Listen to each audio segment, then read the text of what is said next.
straight losses. They know that they haven't won at home very games.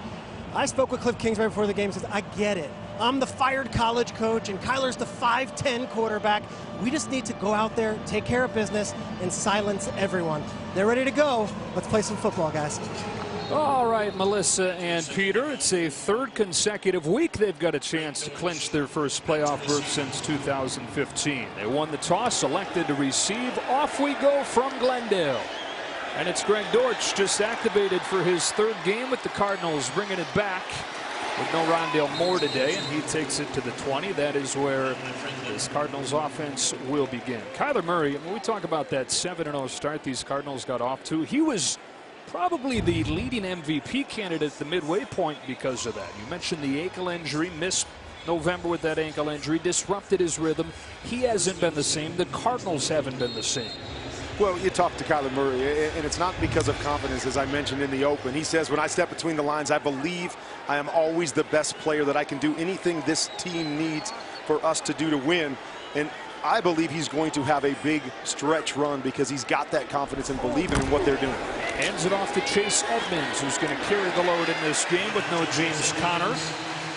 And he's got a nice game to start things. It's one of the league's top offenses overall, but certainly looking for a bounce-back game. And it's getting to the point where if they wanted to use him as an excuse, injuries could be. Rodney Hudson out again. They're all pro center. Of course, DeAndre Hopkins out as well. James Conner, Rondale Moore joining that group tonight. Speaking of guys missing, the Colts with a bunch, especially on defense, down 4 starters. They're all pro linebacker Darius Leonard, 3 players in the secondary, and Rock Yassin, and both safeties, and Kari Willis and Andrew Sendejo. From the 31, back on the ball, it's Edmonds again, stretching to the outside and getting 4. We talk a lot about this offense and Kyler Murray, and when you come into this building, you think it's all about passing the football. But really what has been the strength of this football team is when they've been able to come out and dominate between the tackles. Kyler Murray, a big part of their run game. But when they run the football, it opens up everything else on the outside. 3 plays, all runs. First pass call, play action, quick delivery, Zach Ertz. And the tight end promptly brought down by George Odom. So it will be 3rd down.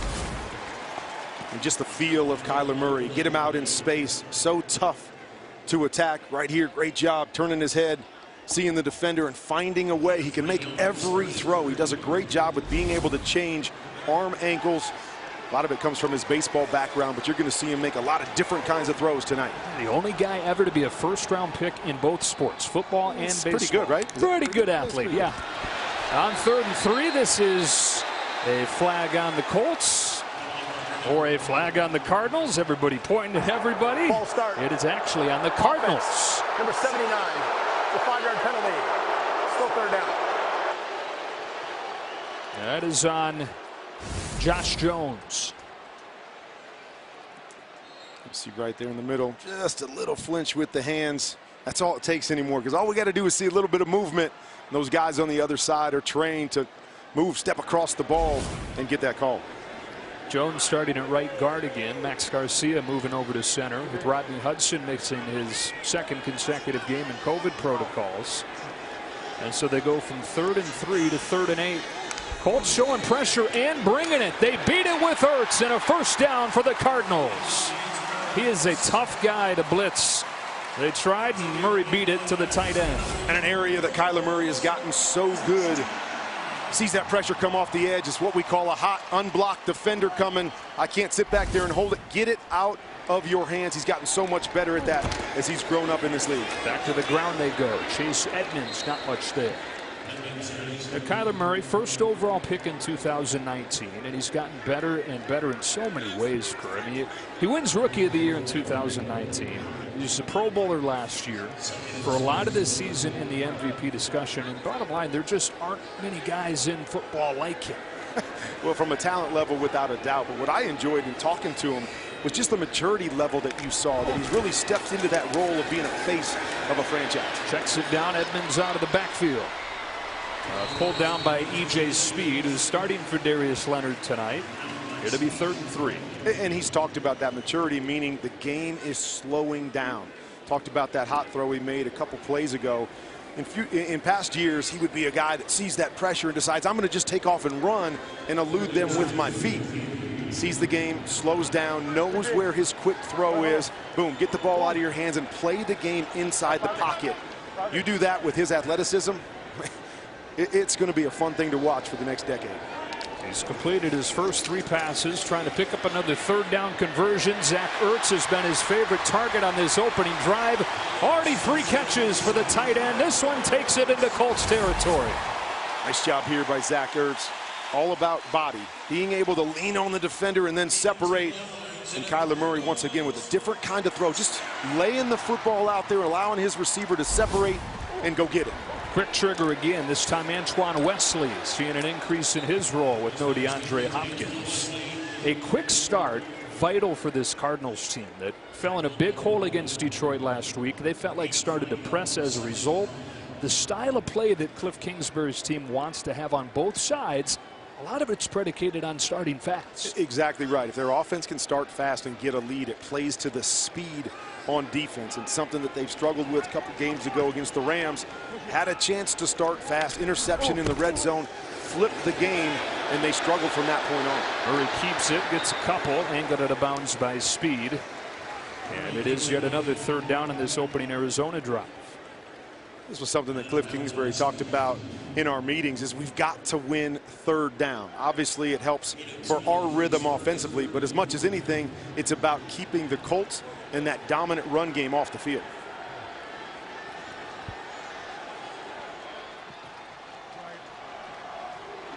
Converted both 3rd down tries on this drive. 3rd and 3 coming here.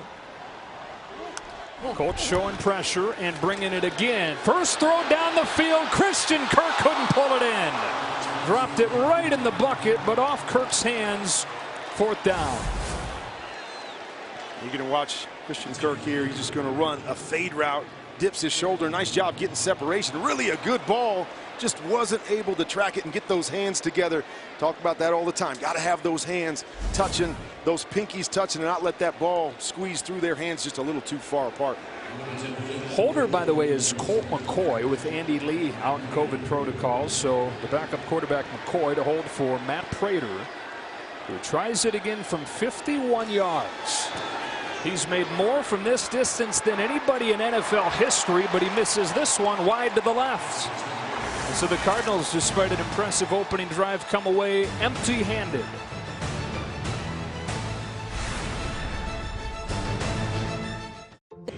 It's time to rise. Colt McCoy here in holding with Andy Lee out. Quick note, Colt McCoy, I spoke to him before the game. 12 years in the NFL, his first time ever as holder. That could be a key element as this game goes on. Those laces were in on the Prater miss, and so the Colts on offense for the first time from the 41-yard line. And they begin, of course, with a Jonathan Taylor run, and he wastes no time. There he goes, Jonathan Taylor, bang! 47 yards on the first touch of the night. And in the losses for the Cardinals, this has been their big problem, is between the tackles. Talk about Jonathan Taylor, got great vision, ability to cut, and then the speed to make big plays off of that. Exactly how the Colts wanted to start this game. 1 week ago, Kurt, in the win against New England, 39 rushes for the Colts for 226 yards. They won a game where they went 5 for 12 passing because they have that man. Best running back in the NFL in 2021. Already to the Arizona 16 and right back to him. Powers forward for a few. His numbers in that game, 29 carries for 170 yards, including that game-icing touchdown of 67. And there is an injured player here. One of the offensive linemen for the Colts, which is already an issue for this team, down 3 starters tonight. We'll be right back after this message from Courtyard by Marriott.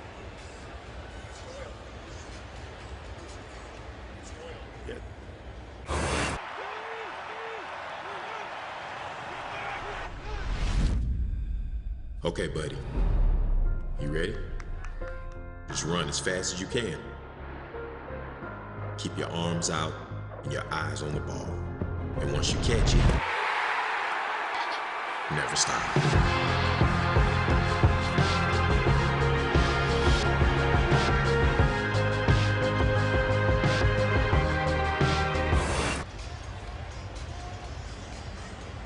It's a tight end, Jack Doyle, who limps off of the field. 2 plays, and already the Colts are inside the 15-yard line thanks to Jonathan Taylor. Talking to Coach Reich this week and just asked him, tell me about this guy. And he goes, he's like Captain America. Not only good on the field, but off the field as well. But he can do everything.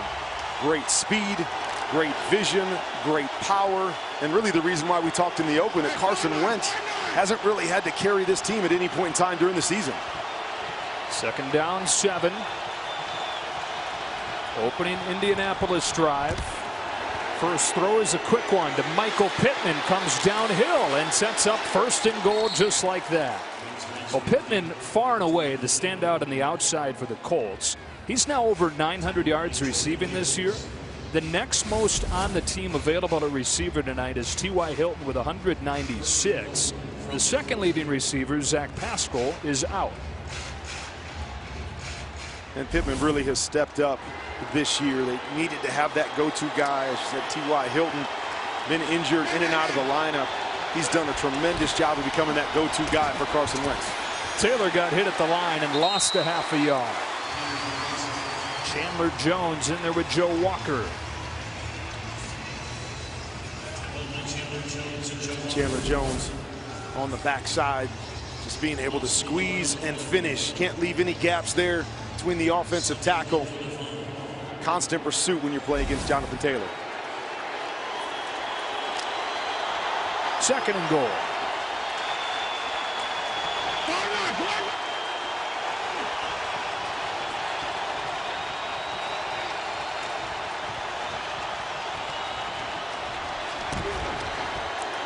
Here's Taylor, straight up the middle to the 1, and it's 3rd down and goal. You mentioned last week just 12 passes in that game. This is another one of those teams, as we saw a few Monday nights ago with the Patriots, that have the patience to say we're not going to just drop back and throw it 40 times. We believe in what we do. We believe in what is the strength of our football team, and we will stay patient with it. So a lot of teams get down here inside the 5. They get in these tight situations and they want to throw the football and gain their advantages on the outside. That is not what the Colts like to do. 3rd and goal from the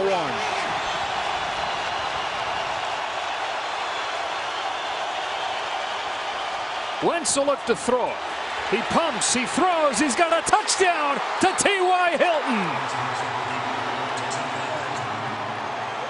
Well, the old veteran, it's been a trying season for him, but he's got a touchdown here, his 2nd of the season. So much about Carson Wentz is getting your eyes in the right place. Looking to Hines on the left-hand side, comes to his number 2 receiver in T.Y. Hilton, who just sneaks underneath the coverage. Big improvements by Carson Wentz in understanding his progressions and getting the ball out on time. He was given all kinds of time there again by an O-line that is depleted tonight. Nelson, Kelly, and Glowinski all out. That's guard, center, guard, all missing. They march 59 yards in 6 plays. The very first, a big one from Taylor. It's the Colts 7, the Cardinals nothing. Get football on your terms with NFL Game Pass. Let's go all day long, man. See every. Let's go!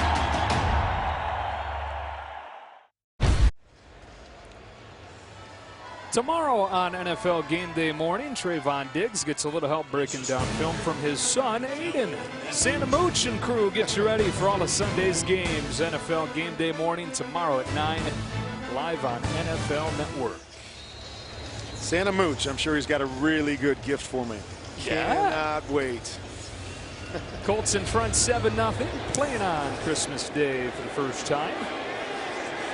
Cardinals set to get it back. Here comes Greg Dortch. Good special teams coverage from the Colts. Time for tonight's Next Gen Stats, powered by AWS. Jonathan Taylor again hitting the afterburners. He's got 3 of the 5 fastest sprints by a ball carrier this season. 20 miles per hour is what is kind of that that threshold for very fast. He hit 20 miles per hour again on the 44-yard run. First play for the Colts. I'm so disappointed that they didn't have that back when I played, Joe. I would have loved to have seen my miles per hour. Can you be in single digits? Is that? I think you can, possible? yeah. Okay. Yeah, it's probably not advisable. But they don't show that on TV. No, that wouldn't make next-gen stats. Here's a throw, first play of the drive. It's behind Chase Edmonds. So here again, Kurt, is Arizona playing with an early deficit. And Kyler Murray talks about sometimes when things don't go well early, he has a tendency to get things sped up in his mind, trying to push and force some things. It's going to be key tonight. Yeah, it didn't work out well. We missed the field goal, give up the big run, 7 points. Still got to settle in. Don't have to speed things up. Long way to go in this thing. And what we know about this Arizona offense is they can strike quick. Empty it out on 2nd and 10. Timing pattern to Christian Kirk, who plucked that out of the air, working against Isaiah Rodgers. 3rd and short. Timing between these two guys. Quick little hitch. Let that ball go a little bit to the inside, but nice job being able to take it off his shoulder pads by Christian Kirk. And this is the go-to guy that Kyler has now that DeAndre Hopkins is out. He called Christian Kirk the glue of this offense, knows the offense as well as he does as a quarterback, and is just so consistent for him as a receiver. But the go-to guy overall, go-to guy on 3rd down on the first drive was the tight end Zach Ertz, lined up to the left side of the formation here. It's a speed option into the hands of Edmonds, who's got room for a first down and great speed to take the ball to the 28-yard line, where George Odom pushes him out after a gain of 9. You know, good old speed option. Just going to read this defensive end here. He plays quarterback, flip it to the outside. So many things you can do in 3rd and short, tight red zone situations with an athlete like Kyler Murray. I was going to say, how much fun are you having as a play caller when he's your quarterback? Every week, sitting in your lab, creating new things. Screen. Edmonds got a block, got a first down. Chase Edmonds, who missed more than a month with an ankle injury, came back last week against Detroit.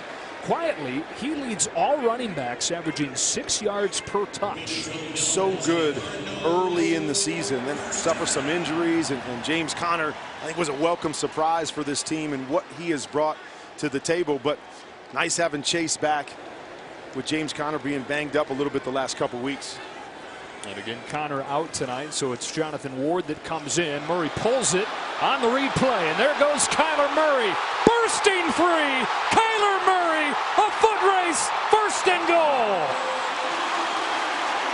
He goes 57 yards, a lightning strike.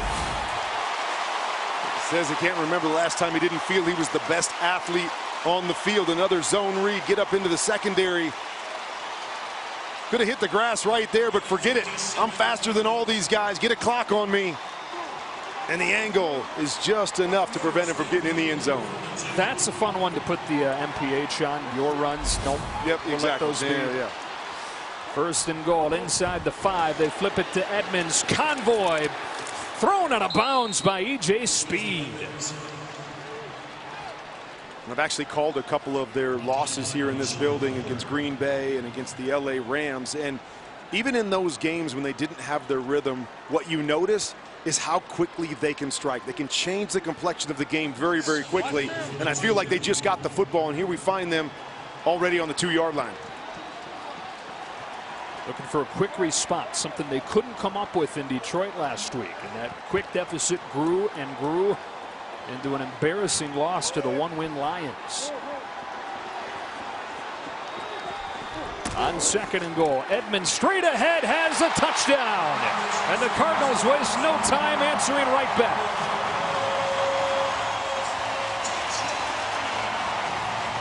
This has normally been James Conner territory with 14 touchdowns on the year. But they love Chase Edmonds, his ability to go inside the tackles and speed outside. Huge hole right there when we're talking tight red zone. And as you said, great response by this Cardinals offense. Justin Pugh, Max Garcia paving the way for Edmonds, untouched into the end zone. Prater for the extra point, again out of a first-time holder, Colt McCoy. Oh, and this one is hooked wide. I think if it was straight, it was going to be blocked. Either way, it's missed, and the Colts stay in front. Kyler Murray sets it up with a long run. A 7-6 game. Fun one so far here on Christmas.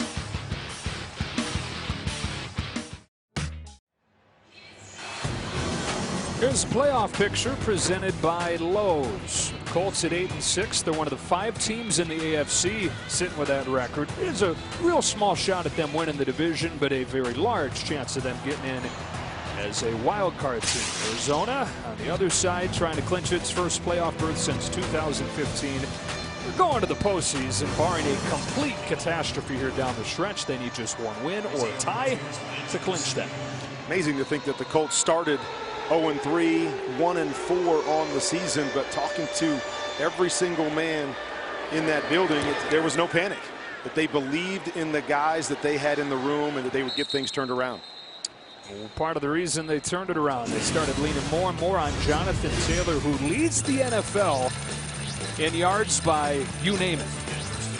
10 plus, 20 plus, 30 plus, 40 plus. He had a 50 plus on that first drive.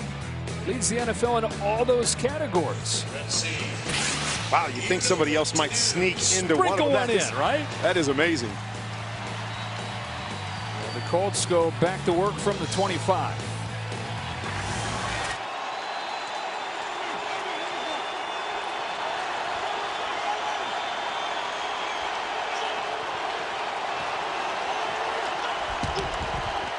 Play action. Screen. Incomplete. Here's Melissa. Well, we talked about Jonathan Taylor a lot this week, and rightfully so. And head coach Frank Reich calls him Captain America. He said as good of a player as he is, he's even a nicer human being. And I also talked to Pro Bowl left guard Quentin Nelson, who's out tonight with COVID. He said he is a beast, and he said his vision is just so awesome. Yeah, carrying on what you said about Frank Reich, he said there's no weaknesses as a player, so of course he loved that. But the ultimate teammate, a humble star, and as Melissa said before the game, doesn't just elevate the team and the city, elevates the league. What a great face developing. On the out, one of the tight ends, Kylan Granson. And it will be 3rd down and short. Carson Wentz in this Colts offense. 1 year after he had 16 touchdowns and an NFL high 15 picks to finish off his time in Philly. 24 touchdowns when you add the first one in this drive to just 6 interceptions. And I loved his honesty with us this week, telling us that he did struggle with confidence. The expectations of being a top pick, expectations of being in Philly, of winning a Super Bowl with Nick Foles taking over for him, that he really struggled with the confidence. But being here with Frank Reich and settling back into the basics has allowed him to get that confidence back. On 3rd and 3, they put it on his shoulders. Off play action, steps into one and a strike for a first down. That is Ashton Doolin, and you mentioned the word confidence. You don't make that throw without feeling some. Well, definitely not if you see Isaiah Simmons as he comes back to his crosser. Isaiah Simmons is dropping right underneath it, but throws a rocket. Huge play. 23 yards into Cardinals territory. Now back to the ground and Taylor for a short game. It's never been a question on whether Carson Wentz has the ability or not. Got the big arm. Looking at his flat, you see right there, Isaiah Simmons has a chance for it. Just a great ball. And that second level throws, and that's exactly what they need off of the play action, off of his power run game. Get those chunk throws is what's a difference maker within this offense. Look at that, he's already within 18 yards of last week's total. When he said he threw it fewer times than he had since high school.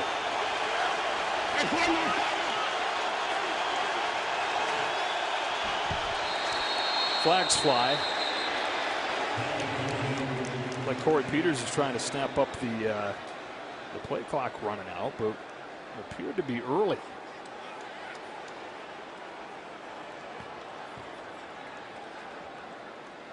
Offside. Defense. Number 99. Unimpeded to the quarterback.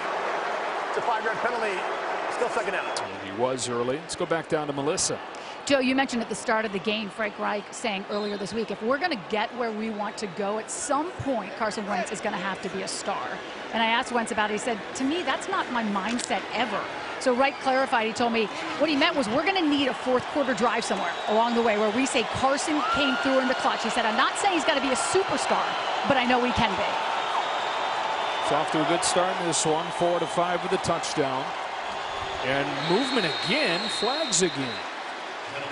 Last week it was 3 roughing the passer penalties on this defense that was really a sour point.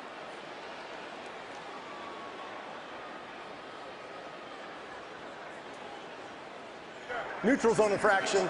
Defense, number 95. It's a 5-yard penalty. Results a first down. Well, here it's back-to-back offsides, moving the chains. We don't see that very often for the home team to go back-to-back like that. To build off of what Melissa was saying, you think about your quarterback having to be a star, and a lot of people want to say, well, we want to see him throw 40 times in a game and carry this team. That's not what they're looking for. They're just looking for him to be able to play big in the biggest moments against those good football teams that they're going to have to beat coming down the stretch. Play clock inside 5 on 1st and 10 from the 35-yard line. Jonathan Taylor, good penetration this time and nowhere to go. He lost a couple. Lecky Fotu is in there with Zach Allen. That'll bring this first quarter to a close. 2 of the NFL's most high-powered offenses, when they're right, have looked right through the quarter in this one. Prime time, week 16, on to the second.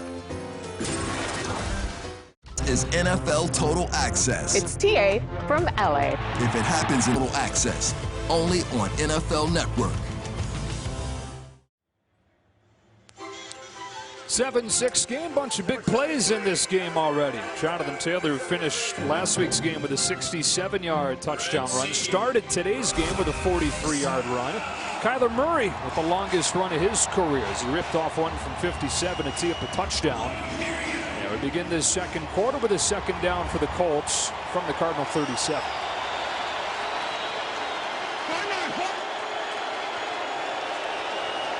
Wentz and the Colts, one of the hottest teams in the NFL. Winners of 7 of their last 9, trying to keep on rolling. Cardinals can clinch a playoff spot with a win tonight. Nyheim Hines got met the hole by Budda Baker, who's headed to the Pro Bowl for the 4th time in his 5 seasons. It's so much fun to watch Budda Baker play.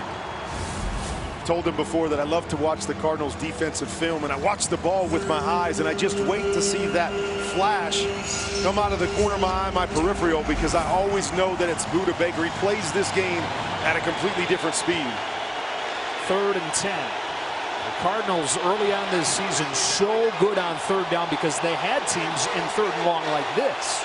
And this is exactly where you want Carson Wentz. Show us that you can be the guy to make these kinds of plays. These are the kinds of looks the Cardinals love to give everybody at the line of scrimmage, and they come after him with Baker. The ball is loose. It's a fumble that's recovered by Indy. Budda Baker, back-to-back plays, putting a stamp on this one. They love this package. It's what they call the NASCAR package. You're going to see him walk everybody up to the line of scrimmage, and then they bring Budda Baker up there in the A-gap between the guard and the center. Jonathan Taylor misses him, and he's so quick. After discussion, he's on Carson Wentz before he can throw the football. Incomplete pass. And you hear the call there that is a incomplete pass, the hand coming forward as the ball comes out. So actually that's going to cost them a couple of yards. Field goal is going to come from Michael Badgley. It was signed on October 16th when Rodrigo Blankenship was hurt, and was really good to begin. So good that when Blankenship was ready to go again, Badgley kept the job, but has struggled lately. Missed twice last week. One of those wiped away by a penalty. Tough one here, though, 53 yards. It fades through, but short. So Badgley leaves it short from 53. And it stays a 1-point game here in Glendale.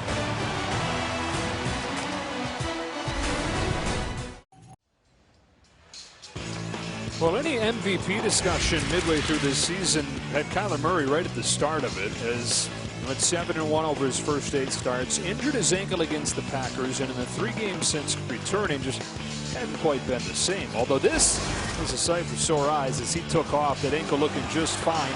That speed that he reached, that's the same that Jonathan Taylor reached and so frequently does at an elite level on that 57-yard run, the longest of Murray's career.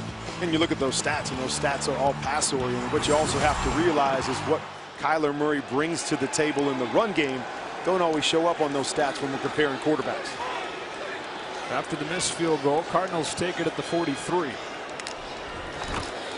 Draw for Edmonds, heavily involved already. Got crunched at the line. And Al-Quadin Muhammad is in there for the stop for the Colts. I know Darius Leonard's not playing tonight, but it's fun talking to him this week about the way they play defense and the way that they play to take the football away. 31 takeaways this year. Their goal is to have 40 on the season, and it starts with those guys right there in the middle. Murray dances, dumps it. Edmonds stopped at midfield, 3rd and 3. Tackle from Xavier Rhodes. Talk about the growth of Kyler Murray. Talked about it earlier and getting the ball out of his hands quick. But something else that takes a little bit of time for young quarterbacks is to know where their checkdowns are. You get so engrossed in what's happening down the field and trying to make the big play that you don't know where that checkdown is and get yourself easy completions to keep you in 3rd and short situations. Well done there by the young quarterback. On 3rd and 3 from midfield, 10 men within 2 yards of the line of scrimmage for the Colts. On the slant, Zach Ertz, his 3rd down catch of this first half. How big has Zach Ertz been? Injury to Max Williams earlier in the year. To find a replacement because the tight end position has been so important within this offense, and he has been a welcome addition. Oh, they're going warp speed now. Here they feed it to him on a little screen, and they'll take a gain of 4 on 1st down. Ertz, of course, coming over from Philadelphia. Top 10 all-time among tight ends. 618 receptions. So versatile. So many things that he can do. Can almost line up like a wide receiver with his ability to run routes on the outside. And gives Kyler Murray, I know Max Williams is turning into a good player for him, but something that they haven't really had consistently up to this point in Murray's career, that security blanket of a targeted tight end. I always believe tight ends in this day and age are the biggest mismatch in football when you've got a guy that can play inside and out. Chase Edmonds toppled as he crosses the 30. 3rd and short. We check in with Peter. Joe, it's interesting because pregame, I'm watching Carson Wentz and Zach Ertz interact, and then Frank Reich came over, and Mike Rowe came over, and Press Taylor came over, then Jordan Hicks came over. It was like an Eagles Super Bowl team reunion, and Ertz and Wentz are best friends for life. Those two get along, but now they're competitors, and playoff spot might be on the line for both these guys today. Yeah, no question. Ertz, the freshest transplant from the Eagles. Came over in October. Another 3rd down for the Cardinals. They've converted 4 of 5 already. This is 3rd and 2. This is Chase Edmonds. This is very close. Zaire Franklin with a tackle. They're going to spot him a little bit short. Talking to Coach Kingsbury this week, we asked him, are you picking the brain of Zach Ertz because he knows these guys really well? He just smiled back and said, I think blood is thicker than water. I've kind of stayed away from that one. They're going to go for it on 4th down and less than 1.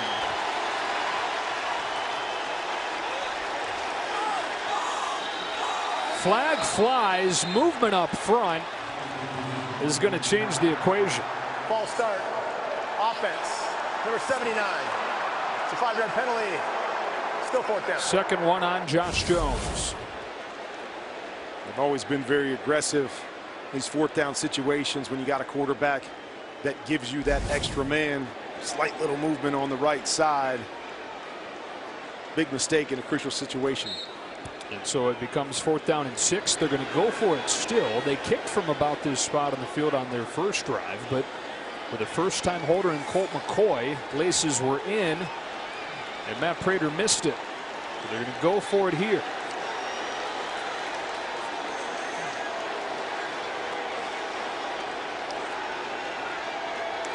On 4th down, here they come. It's picked up, giving him time. He wants Ertz, a diving try, and a diving catch.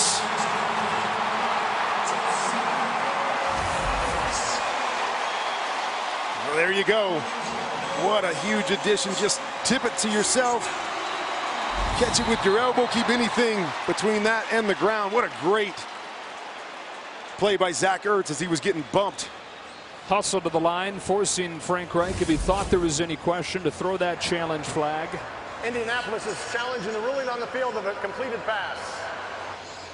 Unreal. So this thing goes to review, and it's probably going to get overturned.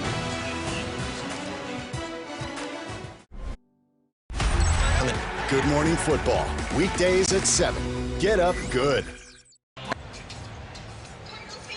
Mike Pereira joins us, and Mike, this has been overturned. Yeah, and clearly it's an incomplete pass. The interesting thing here is that Arizona got to the line quickly, which forced Frank Reich to challenge, because if they hadn't, then to me, clearly this would have been looked at by the video assistant and would have been overturned initially without the need for a challenge. But with Arizona coming to that line so quickly, Frank had to challenge. Merry Christmas, Mike. Same to you two. 7-6 game. And so it's turnover on downs 1 week after the Cardinals went 0 for 4 on fourth down. 0 for 1 early in this one. Jonathan Taylor, nowhere to go. Still able to finish forward for a gain of 2. Jalen Thompson in a safety spot. This Cardinals defense is a fun defense to watch. When they can get a lead and they can play with their speed, they're aggressive on the defensive side of the ball. So as we've talked about the slow starts that they've had, they haven't been able to really get after it defensively. But it is fun to watch. A lot of young players in the secondary that love to fly around. We're talking about Kyler Murray's struggles kind of mirroring the record, but same thing for the defense, which was top 5 in the NFL when they were 7-0 and when they were 10-2, but has given up 30 points in those back-to-back losses each. On 2nd and 8. Back to Jonathan Taylor. Hits the hole hard and tumbles to the 40. It's 3rd and 3. And Vance Joseph just talks about splash plays are what win football games. They haven't been disappointed with the effort or even the execution to a degree. It's really been about when they've got opportunities to make big plays. In their wins, they make those plays. In their losses, they just haven't.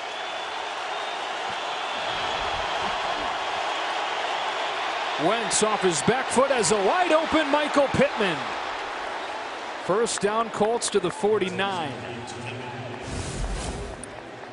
Carson Wentz is going to see the shallow route coming from the far side. Buying time before Marcus Golden can get there. Different arm angle, able to get the football just out in front of Pittman. Really well done, holding that ball to the last second. Second catch for Pittman, who's had a breakout season here in his 2nd year. Of course, playing in the stadium where his dad played. Longtime NFL running back Michael Pittman. Part of his career with the Cardinals. Taylor had the huge first play. Hadn't done a lot since. Takes the fake here. Wentz has it stripped from behind. The Cardinals have it. There is a flag down in the secondary. Chandler Jones ripped it out of there, but will it stand?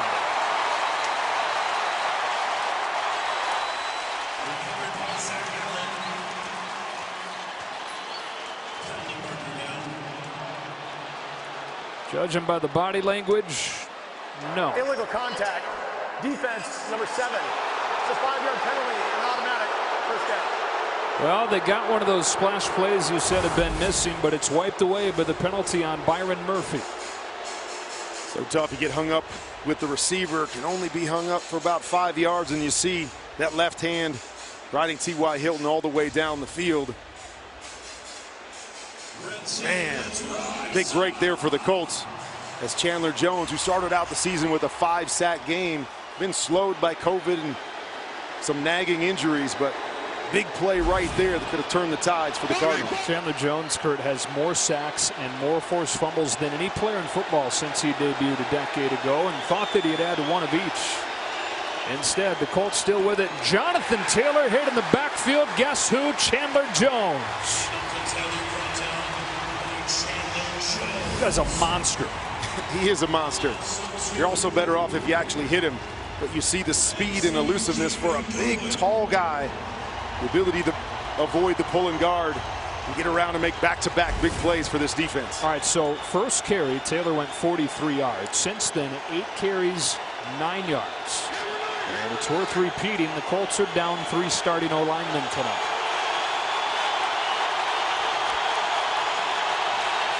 False start.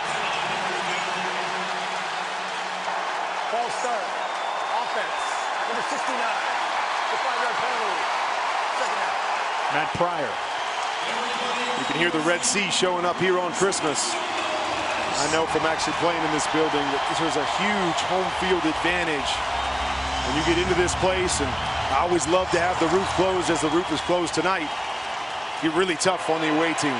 More false starts for the visiting team in this stadium than any other stadium in the league since this place opened.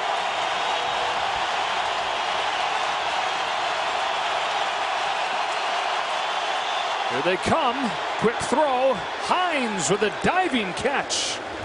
Nyheim Hines, one of the best receiving running backs in the league, has a catch here. Isaiah Simmons coming free on Carson Wentz. Got to let the ball go early, and what a great catch. Oh. Fully extended that right hand, and you don't see many running backs that can do that. Well, this particular running back, 204 catches in his career. And wow. Eric Fisher, one of the 2 linemen remaining coming into the game from their normal starting 5, limps off. Man, so many issues up front for this team. Not a lot of depth remaining after COVID took its toll over the last couple days. Another look at that penalty that has cost the Cardinals a turnover. Reason the defense is still on the field. It'll be 3rd and 10 here for Wentz and the Colts.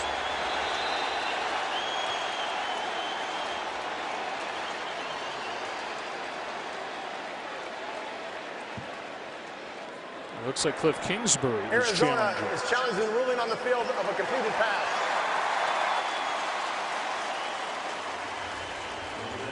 Cliff saying, all right, well, we had one of ours overturned. See if we can return the favor here.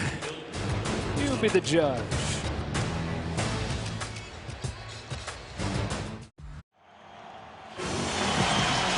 Time to own your tomorrow, presented by Charles Schwab. Jonathan Taylor, a huge run in the first play of the game for the Colts. He went 44 yards there. He's been bottled up since. Here's the play that was under review. Nyheim Hines, a diving catch. Cliff Kingsbury challenged and going to be denied, Mike Pereira. Yeah, and Kurt, and during the break we were talking, the ball does move a little bit when it hits the ground, if it does right there, but he's got control of the ball first, and as long as he maintains control, that's a catch. That's the right call. And so 3rd and 10. And all kinds of movement we'll see where some of the Colts linemen drawn off.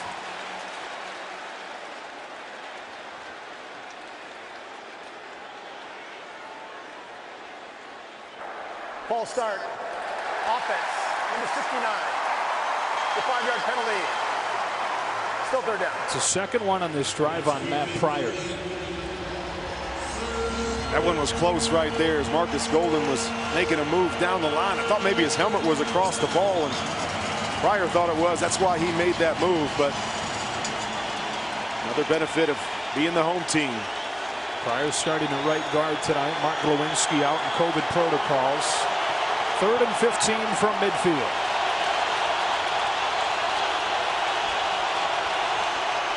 Quick throw. Looked like it bounced in there to T.Y. Hilton. They say that it's a catch, but it's a gain of just 3. And it's 4th down. And the key coming in for the Cardinals is get them into 3rd and long. Win 1st and 2nd down. Take Jonathan Taylor out of the game. Doing a nice job here after that first drive. Doing just that. And you see the play right there, just skipping off the ground.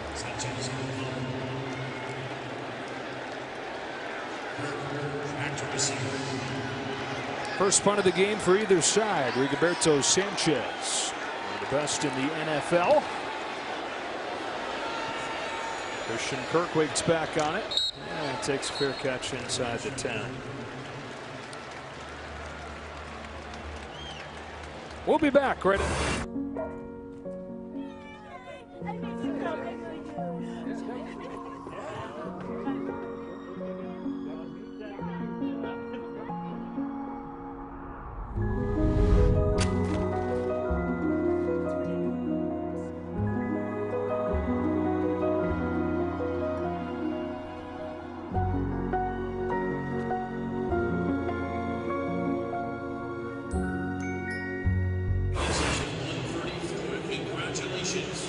Well, Kyler Murray and the Cardinals trying to clinch their first playoff berth since 2015, trying to get back on track, but some missed opportunities tonight, a couple mistakes on special teams, and then a turnover on downs on their last drive. And really what we've seen over this 3-game run, their 2 losses and now into tonight, is just little mistakes, little things that have cost this football team that just a few weeks ago found themselves as the #1 seed in the NFC.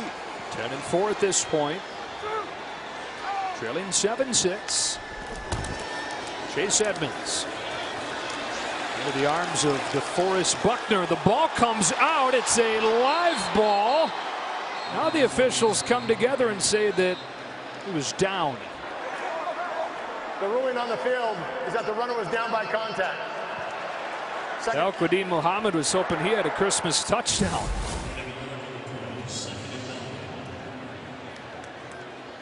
See the movement right here. He's going down, just reaching, elbow down. Hard to see where the football was there, but appears to be a good call there by the officials. Colts fans, you know, are sitting there feeling like it's only a matter of time before they force one. #1 in the NFL, 31 takeaways this season, very much the trademark of this unit. Second and long, Murray to throw out of his own end zone. He's chased, he gets rid of it, and just the 3rd catch of the year for Demetrius Harris. A dive with the tackle, and we check in with Melissa. Joe, not good news for the Colts with an offensive line that came into the game missing 3 starters. You saw left tackle Eric Fisher come off the field. He was in the blue medical tent and then just headed into the locker room. The official update from the team, he is out with a knee injury. And Jack Doyle has been ruled out as well. 4 starters on the O-line and the starting tight end. Colts look like they're bringing everybody. On 3rd and 7, the ball snapped by Murray. In the end zone, he flips it ahead. It is picked up and taken into the end zone, but an incomplete pass finally signaled. A disaster from the start for Arizona there. I'm not sure he was out of the pocket here. They're going to call intentional grounding in the end zone. The ruling is intentional grounding. Arizona #1, therefore results in a safety. And it is, in a 9-6 lead for the Colts. And Kyler trying to do the smart thing. Doesn't want to give up 7 points. Trying to grab it, hoping he gets outside the tackle box and just get rid of it, but not quite enough space. And another big break for the Colts. And it is Max Garcia starting in center with the All-Pro Rodney Hudson out.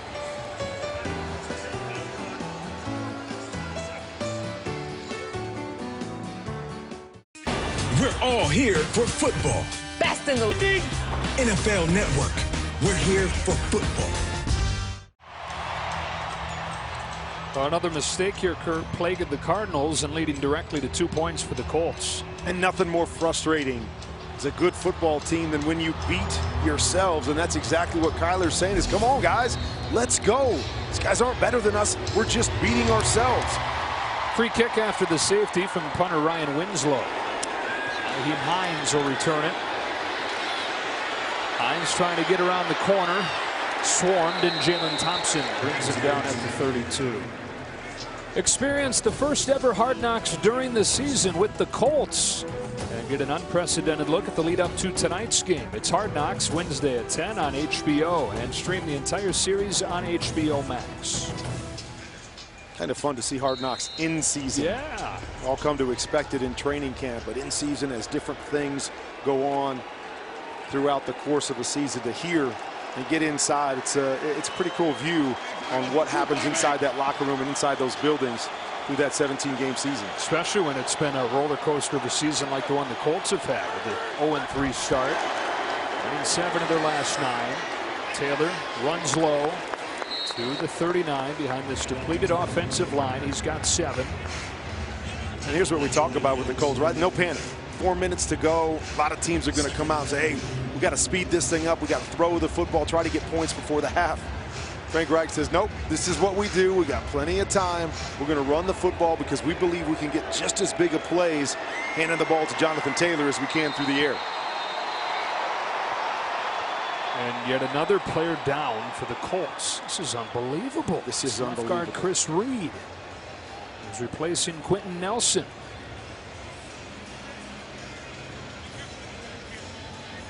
take another break.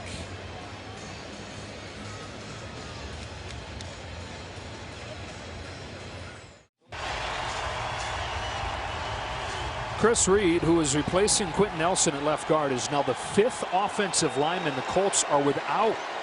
They're down to just 2 left on the roster. One of them's never played in the NFL.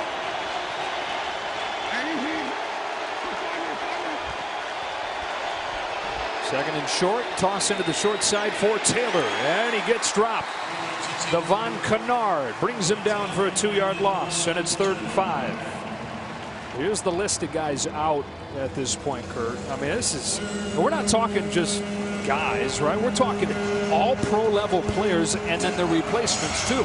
And you look at this team coming in, and you say that right there is the strength of our football team. No matter what game we go into, we know those 5 guys up front are going to give us an advantage. And now we sit here looking at 4 of them sitting on the sideline. See what they asked that group to do on 3rd and 5. Cardinals rush just 4. Wentz steps up. He can run if he wants. Lowers the shoulder. Got chopped down by Byron Murphy. It'll depend on the spot. This is something that Carson Wentz can do. Very athletic. The year that he was up for the MVP, made a living at doing that. You see right there that reach at the last second, but I believe that right elbow was down with the ball a touch short of the line.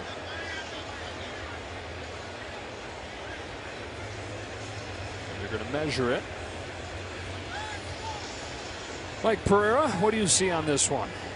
You know, I'll tell you, I think he's short. The right forearm is down before he really reaches out after that. So it's going to be an interesting look to see if this will generate a challenge, because he did look short to me. All right, yeah, they spot it with enough for a first down. A great tackle there from Murphy, but right there. Looks like the ball to me is a little short of those sticks that we see on the sideline.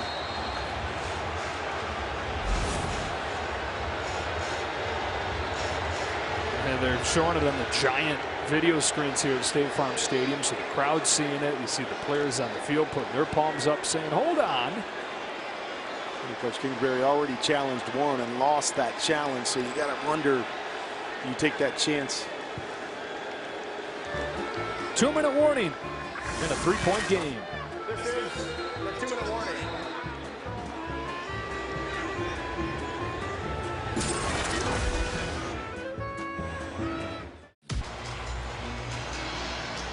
The Lexus Halftime Report with Chris Rose, Steve Weish, and Michael Irvin is coming up next. It's a 9-6 game. 2 minutes to go in this first half. Hines the running back. Taylor gets a rest. On first down from the 42, flags fly as the ball does to the outside for Pittman, who's got it against the rookie Wilson. Like Chandler Jones maybe got a head start there. I think you're right, trying to guess that snap count. Offside defense, number 55. That penalty is declined. The result of the play is a first down. See that quite often with defensive linemen. When you lift that foot up as a quarterback, they're trying to guess when that center is going to put that head down and snap the football. 7th penalty on the Cardinals in this first half.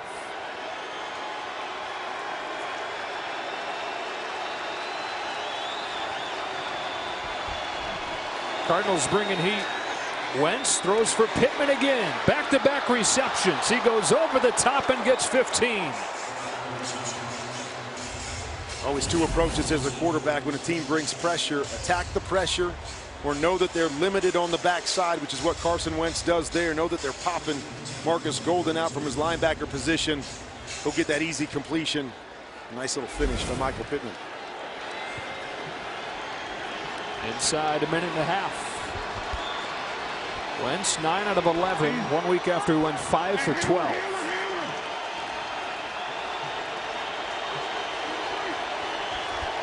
On the 32, Wentz looks to throw again. He's got Pittman again. 3 consecutive receptions from Michael Pittman. Let's check in with Melissa. This offensive line, the Colts already without 4 starters. Left guard Chris Reed, you saw him come out. He's replacing Quentin Nelson, who's out with COVID. He is officially questionable with a back injury. All right, Melissa, who's been very busy on that Colts sideline in this one. Looking for Pittman again. This one's underthrown and almost picked. Wilson had a shot. There is a flag down, and Wilson's down. Pass interference. Defense, number 20. The ball he pushed at the spot of a foul. Automatic. First down. Like an RPO. Fake the run there. Try to toss the inside fade. That's a tough call. I've been saying this all year. When the quarterback underthrows a ball back to the inside, Wilson's just trying to get to the football and make a play. And that's a tough call against the rookie. And Kurt, as they take a look at Wilson, this is already a secondary that is much different than they envisioned it being. Of course, Malcolm Butler signed this offseason, retired during training camp. Then Robert Alford, another veteran player on injured reserve, has dealt with injuries all season. Wilson's been one of the bright spots plugging those holes, but appears to have injured his shoulder here. Being home for me, that was one of the big questions, as you said, with those veterans having some issues in training camp, going, oh man, we thought this was going to be a strength of our team. Now we're not so sure. But as you mentioned, Byron Murphy coming in and saying, hey, I'm ready to be the guy. I'm ready to be the #1 corner is where it started. And then Marco Wilson, they said, coming in, we knew he could do it physically, but coming in and being mentally ready to go on day one is really what changed the tide for this secondary of the Cardinals. All right, 47 seconds, all 3 timeouts for the Colts. With less than a minute, Wilson just heads back to the locker room. Colts looking for what would be a big touchdown here. Given their style, if they can get a 2-score lead, they love where they sit with the running game they own.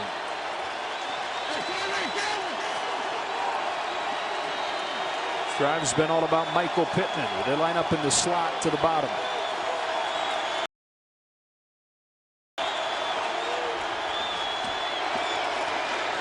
Wentz gets away from trouble, tucks it, runs, reaches, and sets up 1st and goal.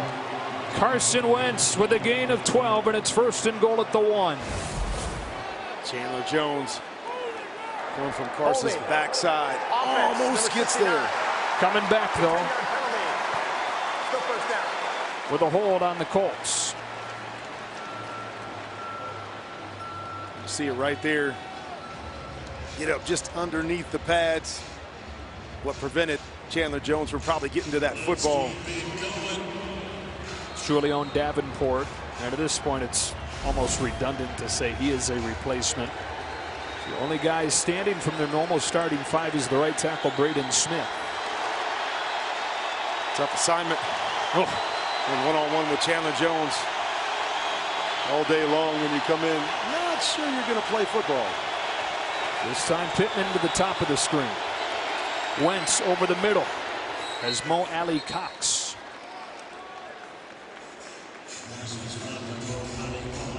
I know it doesn't look like a big completion right there, but part of the Carson Wentz growth is we're a long ways away. Just got a penalty in the red zone. You sometimes want to drop back there and try to make the big shot down the field, but instead, hey, I'm okay. Just taking that little quick completion there. Just kind of moving the chains. Set yourself up for 2nd and 3rd down. Now, it's a little bit interesting. They let 9 seconds run off there before using their first timeout. 21 seconds now as they try to widen this lead. Yeah, and as you said, is that with their ability to run the football, you say to yourself, we can get points on the board right here, get 7 points on the board, that 2-score lead. But Cardinals can score fast, but you know that that's how the Colts want to play. This is an area where they haven't been great all year long, 20th in the league at scoring points when they get down in the red zone. Trying to keep on rolling. They've won 7 of their last 9.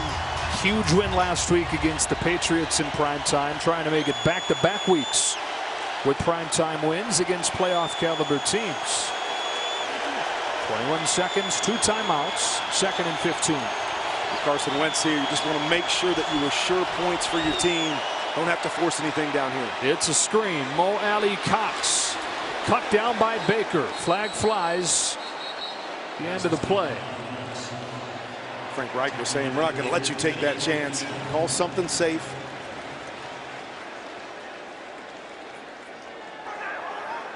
Pass interference. Offense, number 11, blocking downfield. That's a 10-yard penalty. Still second down. It's gotten a little bit ugly here in this second quarter. Michael Pittman on the outside before the ball's thrown. He's going to go out and get contact, be blocking a little bit too early there. Don't think of that as pass interference or offensive pass interference, but it's all about the timing of the throw and the catch. 14 seconds. Speaking of timing, they've got the 2 timeouts, but they're all the way back at the 28 now.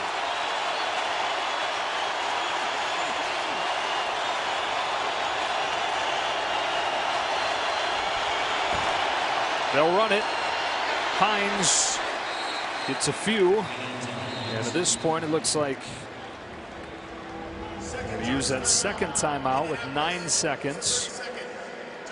As the Colts try to expand this lead, and you know the Cardinals going to be kicking themselves for some missed opportunities. A missed field goal from Matt Prater. Also missed an extra point. This was a penalty on Byron Murphy on what would have been a takeaway. A strip sack from Chandler Jones was wiped away. The Colts kept on marching, and it's a safety earlier in this quarter. And you can really say that's been the story for both teams.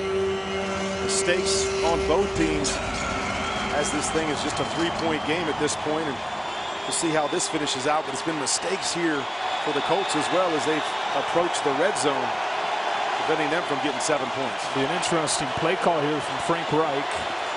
9 seconds from the 23. Play action, tipped at the line and incomplete. So it will be a field goal attempt with 5 seconds. Appeared to be an RPO right here.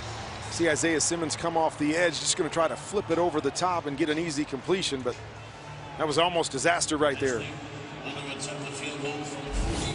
41-yard attempt coming from Michael Badgley. He was short from 53 earlier.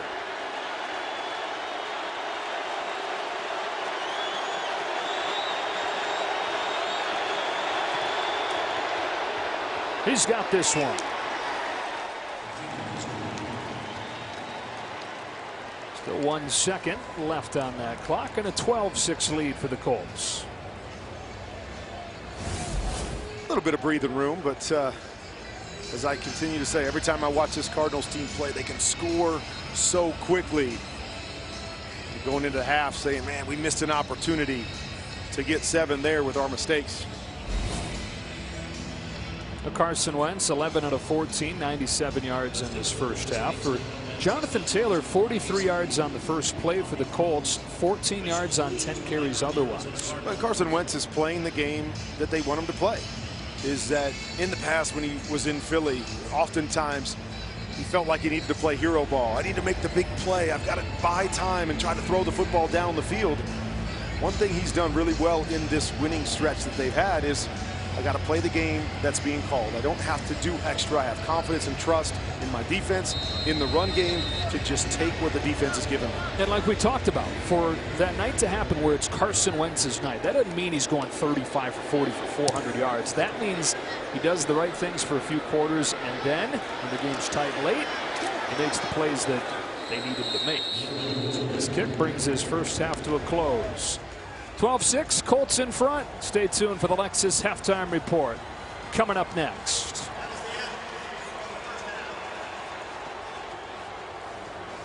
Want more stats? Just ask Siri. Who leads the league in rushing yards?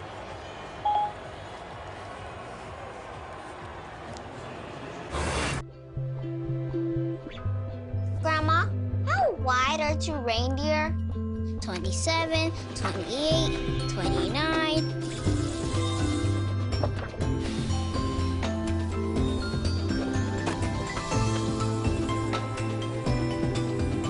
We've been waiting all year to come together. Ew, work! Have a happy and safe holiday season from Lexus. Why choose proven quality sleep from Sleep Number? Because every great play starts the night before. My Sleep Number 360 smart bed tracks my circadian rhythm, average heart rate, and breathing rate, so I know how well I'm sleeping. It's also temperature balancing, so I stay cool. And it senses my movement and automatically adjusts to help keep me comfortable all night. Sleep Number takes care of the science, so I can focus on other things.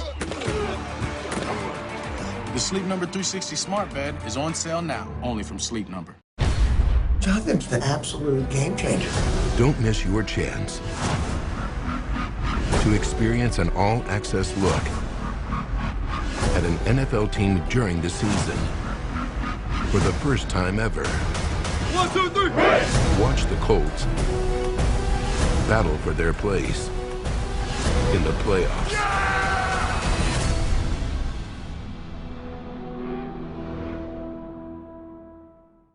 Let me tell you about where I'm from. Black neighborhoods are devalued 23% compared to white neighborhoods. 25% of the homes in foreclosure are Black-owned. The NFL and the National Urban League are fighting to protect affordable housing for all, because we all deserve a home, no matter where we're from. NFL Network presents the Lexus Halftime Report.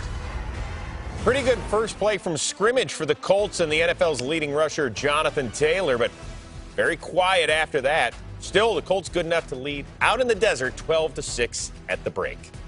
Hi, everybody, and welcome to the Lexus Halftime Report, and Merry Christmas. I'm Chris Rose, joined by the Hall of Famer, the playmaker, Michael Irvin, and Steve Weish as well. And Irv, let's start with the Colts here. Banged up on that offensive line. What have you seen, and what do you expect to see in half number 2?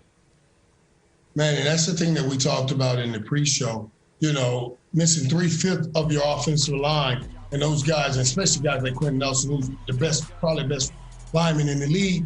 And then you miss more guys as this game goes on. They've lost all 5 guys up front. So the running game isn't what we have come accustomed to seeing for the Colts. But I'm going to tell you this is a hell of an opportunity for Carson Wentz. I started this talking about how well he's played in prime time. 8 touchdowns, 1 interception, 115 passer rating.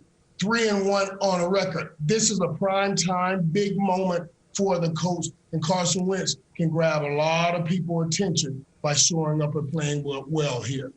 Steve, in the meantime, the Arizona Cardinals trying to snap a 2-game skid here. A lot of missed opportunities in half number 1. What are you seeing?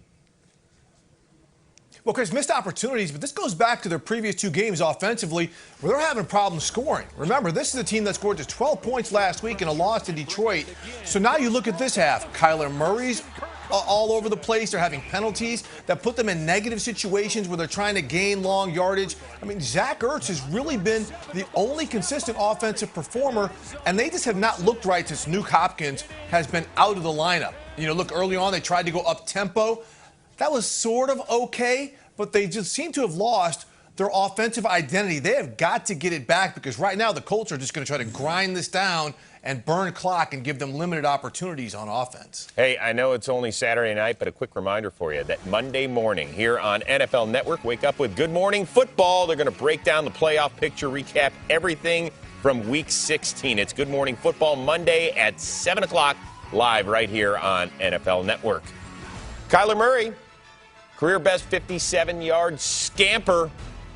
Can he run his team into the playoffs? He'll do that with a win. More from Arizona coming up.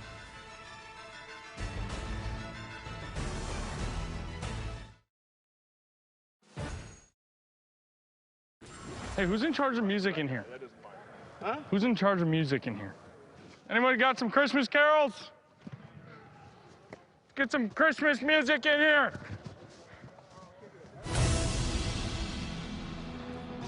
Carson, you ask? Here we go. Yeah. There's your lone TD for the Colts in the first half. To T.Y. Indy has a 12-6 lead at the break. I got to stop talking so I can hear the Christmas music. I love it, too. I love game day morning. Coming your way with Rich and the gang Sunday at 9 a.m. Eastern. They'll get you all set for the rest of Week 16. And as we look forward to it, big-time matchup in the Queen City. And, Steve Weish, let's start with you. The Baltimore Ravens, they did not travel. Lamar Jackson still has that bone bruise in his ankle. His backup, Tyler Huntley, who has played very well, just placed on the COVID list. So it sounds like the veteran Josh Johnson gets his first start as a Baltimore Raven. Great opportunity, though, for the Cincinnati Bengals here. And, Chris, this is what I'm talking about. The Bengals, we saw the Browns lose. Okay, the Steelers play the Chiefs. If the Bengals could knock off a weakened Ravens team, they could solidify their hold at this point on first place in the division. Now they've got 2 very tough games to finish things out, ending Week 18 at Cleveland. but this is an opportunity for Joey Burrow to absolutely make the Bengals the story none of us thought would happen at this point of the season because we didn't think he'd bounce back from the knee injury. The Jamar Chase draft pick was panned. Trey Hendrickson, one of the best off-season free agent signings with his pass rush skills, so a great opportunity for the Cincinnati Bengals to seize a potential playoff berth and to sit atop alone in the AFC North. I can see Michael Irvin, in the meantime, bouncing around in his seat. He wants to talk about first place being up for grabs between the Bills and the Patriots in Foxborough. What do you expect to see, Playmaker? Because I love games like this because it's about your manhood. I talked about it a couple years ago on our show. I talked about this kid named Chuck who bullied me in school. And that's kind of what the Patriots have been doing to the Bills. They bullied them for years. Last year in 2020, the Bills beat the Patriots 2-0. So you thought they were there. But no. The Patriots are still right here. This is going to be such a great game. This is everything. Buffalo will bring everything they have in this game. I just don't know if it's going to be enough because I love what the Patriots are doing. And even in a loss last week for the Patriots, I thought they made great strides. I'm going to guess that Mac Jones will throw it more than 3 times this week against the Yes, Buffalo he Bills. will. Don't be so sure. Don't be so sure. And Emmanuel Sanders will have to show up big, real big, if Buffalo has a chance at winning this game. That's the fired up Irv I love to see. We will see you guys on the post-game show, but coming up after a quick break, we'll send you back out to the desert with Joe, Kurt, Melissa, and Schrags. Colts, a 12-6 leader out in Arizona. Thank you for watching the Lexus Halftime Report. We're all here for football.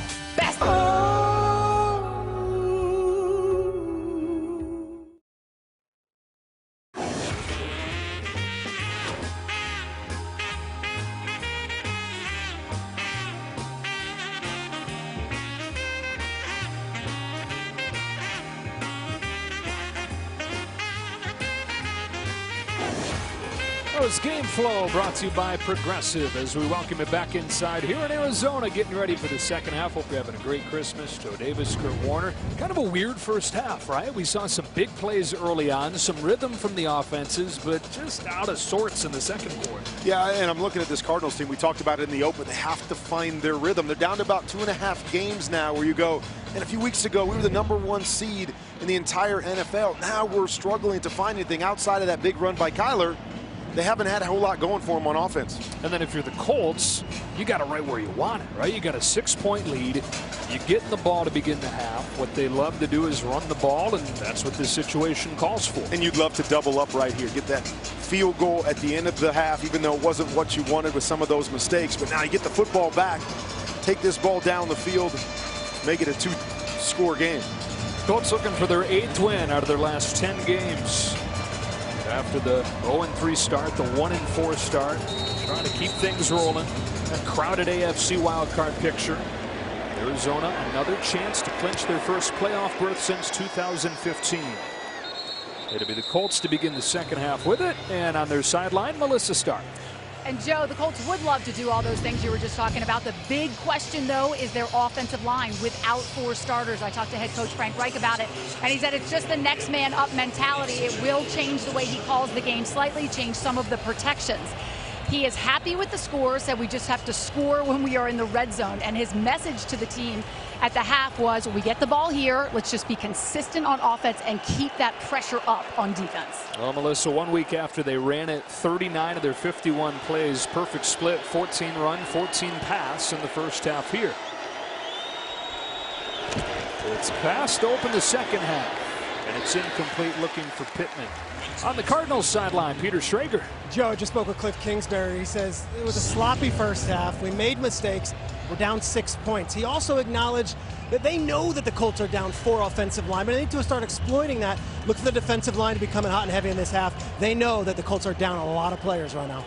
And a game that the Cardinals don't have to have in terms of the standings, but you touched on it. At some point, if you're the Cardinals, you got to put your foot down and say enough is enough. And you have the Rams right there on your heels. So difference between possibly playing in this building or playing on the road come playoff time.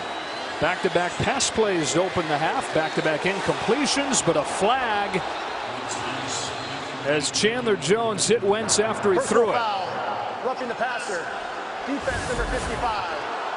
It's a 15-yard penalty and automatic first down. Calling for 3 of those last week. This is the 8th penalty of the day on Arizona. And just mistakes that you can't have. You look at that one right there and you just say,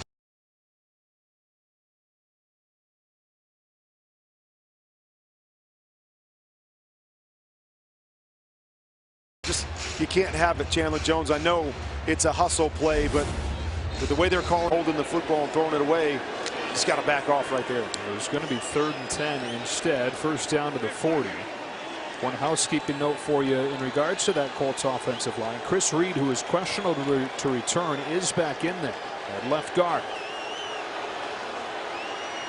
Jonathan Taylor, 44 yards on the first play, not much since. Takes the fake here. That's thrown behind Ashton Doolin. This time Chandler Jones got there in time and made Wentz feel him. Well, that's the one thing we can say. We're calling that name a lot from the left-hand side. One-on-one dips and rips and gets there to force the errant pass by Carson Wentz. But Chandler Jones has been very, very active tonight. Melissa and Peter talking about what's going on up front with these two teams. The injuries for the Colts, guys like Chandler Jones and Marcus Golden for the Cardinals, who no doubt know that situation. And 2 of the top edge rushers in the league. On 2nd and 10, finally it's Taylor, and he's got a massive hole for a first down to midfield. And that's the best way to slow down Chandler Jones, is to continue to hand the football off and win the line of scrimmage. Get those pass rushers thinking about run, and then pound them on the back end. It had been a notably long time since he touched it. A guy that leads the NFL in touches, more than 20 per game. It's his first one of the half there.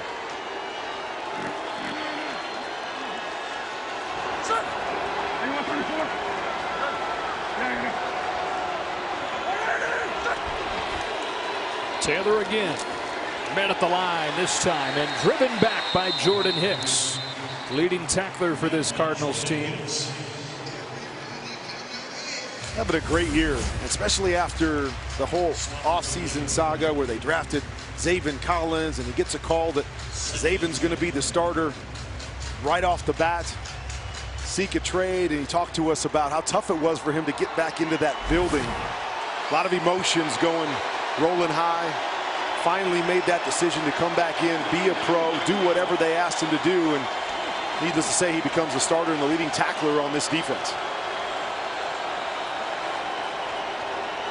Loss of 1 for Taylor there. 2nd and 11. Wentz throws high. He's been off target on the first drive of this half.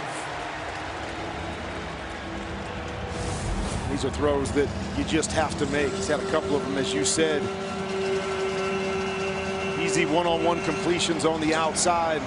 Keep you in favorable situations. Don't want to find yourself in 3rd and long. We've seen 2 on this drive. Should have been completions by Carson Wentz that he just flat out missed. Yeah, Kurt, he had 3 incompletions in the first half. He has 3 incompletions to open this second half.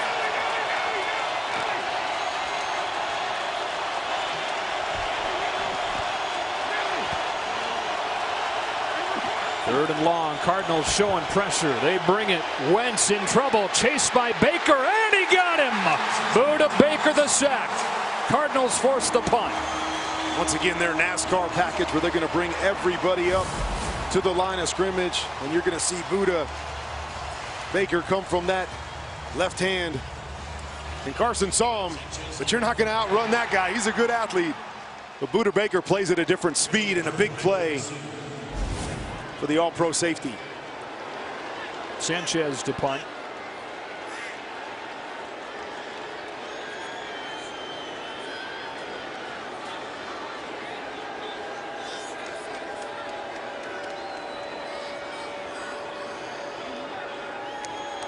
Christian Kirk waits back. High end over end kick. Taken on the near side of the field. Deking everybody. It's Byron Murphy. Byron Murphy hurtling into Colts territory. How about that? So Kirk drifts to his left, draws our attention, draws the Colts' attention, and Murphy takes full advantage. I seem to recall Los Angeles Rams doing this a couple years ago, but you get all the coverage going with Christian Kirk. Sneak Byron Murphy back there. Great trick play to set them up here in the second half.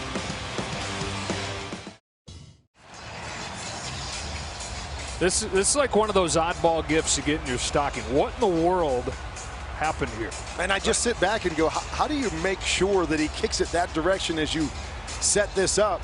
But man, they had everybody fooled on the field, but not everybody off the field. Hey, it's over there. It's over there. He's the one. You know, there's the commercial. Nobody, no one guy knows. Cliff knew that they're going to have something there. Longest punt return of the year for the Cards, 48 yards. Quickly to Chase Edmonds on the screen. First down. Down to Peter Schrager. Joe, you could tell this was designed because the sideline just erupted. J.J. Watt having a blast, hugging Byron Murphy after this one. Murphy grabbing the oxygen because he just played a whole series of downs, covering the #1 wide receiver, and now he's doing that. But they knew this play was in there in the back of their hand, and they used it understandably at the right time. Down 6. And now with the first down at the Colts 31. Here they get it to Kirk, who throws it back to Kyler Murray. Murray on the run. He's chased by Kwity Paye and gets 8. Pulling out all the stops, aren't they? Well, when you can't find a rhythm with your conventional offense, let's try some things to change it up and see if we can spark something. And you knew once he flipped it forward to Christian Kirk and threw it back that he couldn't throw it again, but you get it to #1, allow him to make some kind of play for you, and as you said earlier, and all kinds of things you can design when you got that guy as your quarterback. Officially gave him 7, 2nd and 3.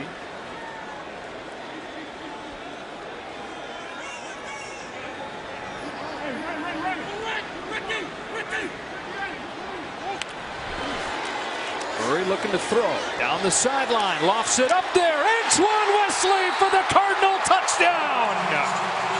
This game is tied. What I love about this is this was a check by Kyler Murray. We talked to him this week. He said the whole playbook is open to me as things have slowed down as long as I have a reason. Well, the reason, I got one-on-one on the outside. I trust my receiver to go make a play, and what a perfect throw, dropping it into the bucket. And Antoine Wesley, who here 3 years after his last college game is playing for the first time in the NFL. He missed all of 2019 with an ankle injury. He had a shoulder injury, finally gets his chance and has taken advantage. And on Christmas Day, he's got his first career touchdown. The Cardinals have the lead.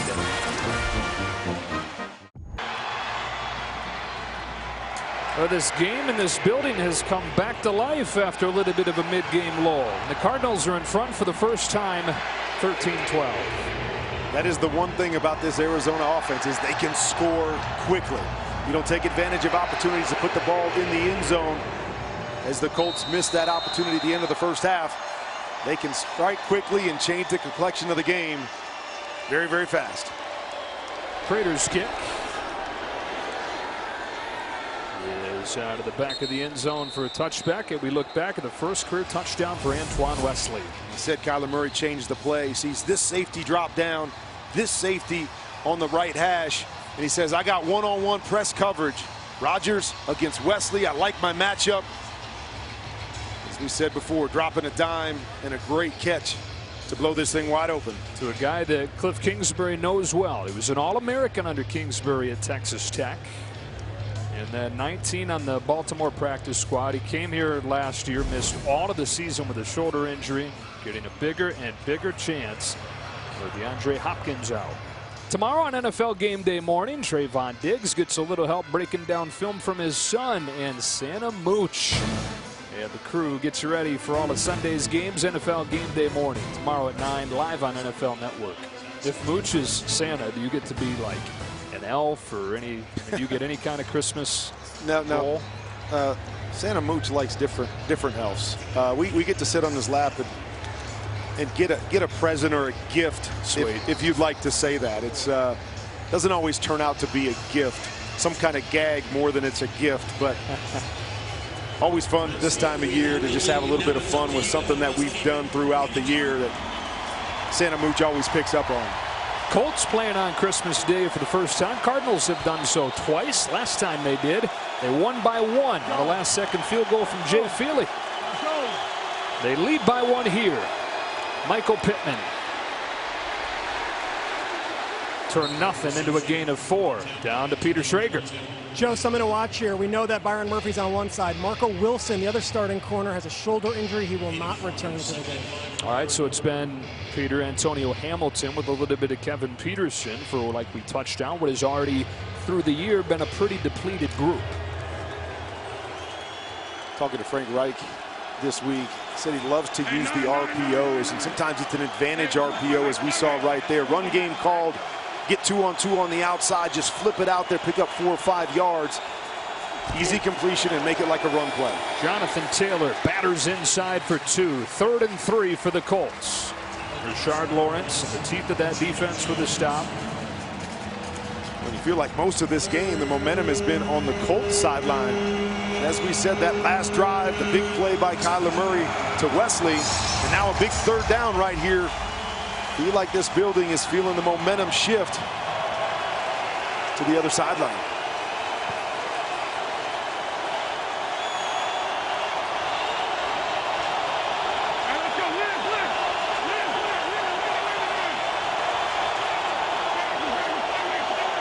Having to hurry to get lined up. They just get it off. It's Taylor with a head down. Jonathan Taylor, second effort, squeezes through. I don't know how. It was going to be close. It became no question. Well, he said he's the whole package. He's got the speed, he's got the vision, and he's got the power. As you said, a bunch of red jerseys. I think that he's stopped up right there. And Pinner comes in, gives him a little bit of a nudge in the back to get him going again. Great second effort by Jonathan Taylor. 76 yards on 15 carries for the NFL's leading rusher. 500 yards more than anybody else. Wentz wasn't ready for the snap. He recovers to get it and chuck into one-on-one incomplete. Hilton, the intended receiver. That play was doomed from the start. Coverage from Antonio Hamilton. Pressure going to come from the outside. See Buda Baker sneaking up again.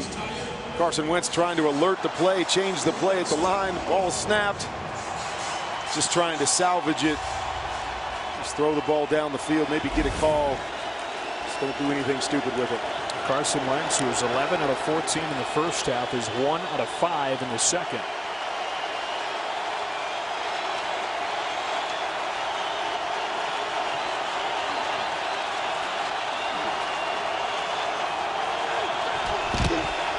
Taylor, a seam.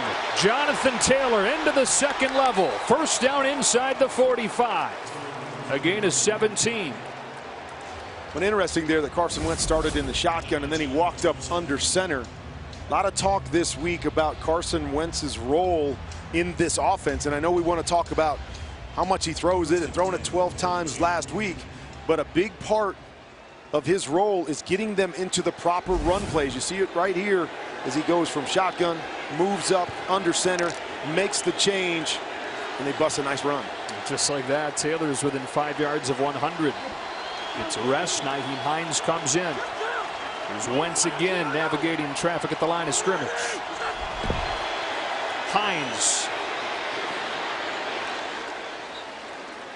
for 5, stopped by Jordan Hicks. Same sort of thing there as he goes up under center and checks to another run play the other direction as the Cardinals try to blitz. Sometimes those blitzes can be feast or famine. Feel like you got every gap covered, but running back able to bust into the secondary, find a little bit of a crease. J.J. Watt looks on. He was lost week 7 with a shoulder injury. Likely finish without Jordan Phillips up front today as well. Second down and 6. Taylor's back in.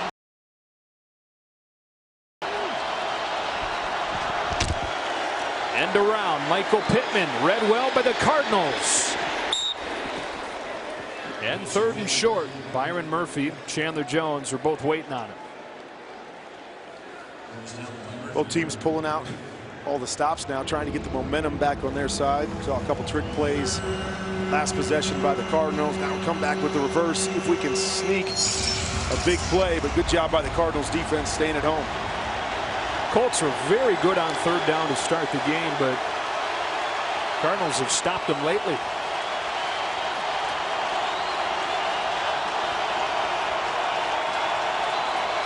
They show pressure. They bring it. It's a run, and it's shut down. Buda Baker all over the place for Arizona, and it's fourth down.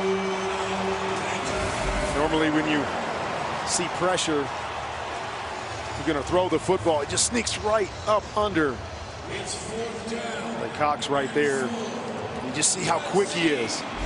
Not great size, but that great quickness and feel for the football, and such a sure tackler. All right, Kurt, we know that Frank Reich loves to go for it on fourth down, and he will here on 4th and 4. I would almost expect pressure once again by this Cardinals team. Force Carson Wentz to have to make a quick decision. They do bring it. He does make a quick decision, and off his back foot throws wide. Wanted Pittman, defended by Hamilton. Cardinals take over, up by 1.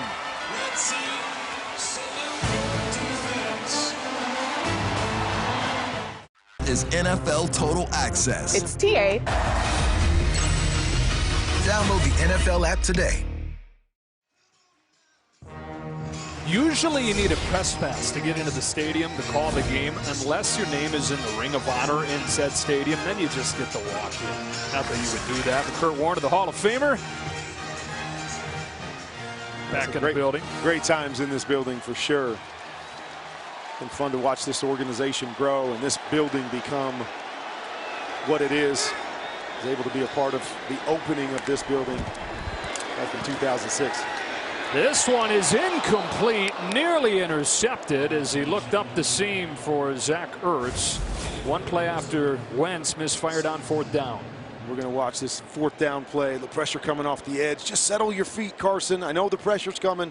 Chandler Jones coming free, but just settle your feet and make a good throw as he falls away. Leads to the errant throw and a missed opportunity to pick up that 4th down. And Kurt now 1 for 6 in this half, and he's just been off the mark. He was very efficient in that first half, but way off target with most of his throws since halftime. 2nd and 10. Murray back to the air. Perfectly timed, but thrown low, looking for A.J. Green, who has been non-existent tonight. And you talked about the errant passes by Carson Wentz. This is just a miss that Kyler's going to wish that he had back. One-on-one, easy completion. See him make this throw in his sleep. Just left it short. A.J. can't go down to make that catch. A.J. Green having a bounce-back season, though, here in his first year with the Cardinals. He struggled in his return from the ankle injury last year. His last one in Cincy. Far down. Hey, go far down. On 3rd and 10. Murray chased. Has to heave it out of bounds. And a 3-and-out. Dio Odengbo applying the pressure on Murray. Heard him make a 5-down call. You got 5 white jerseys up on the line of scrimmage. Run, twist right there. A little bit of pressure. Normally number 1's going to find a way to get around the edge and make a play. But good job holding contained by the Colts defense. First punt of the night for Ryan Winslow, who's replacing Andy Lee. Now the Colts have blocked a couple. They almost got to that one. Contact but no call, and a fair catch taken in the back end by Nyheim Hines. Cardinals by 1, and Buda Baker, their Pro Bowl safety, has been all over, leading the charge on D.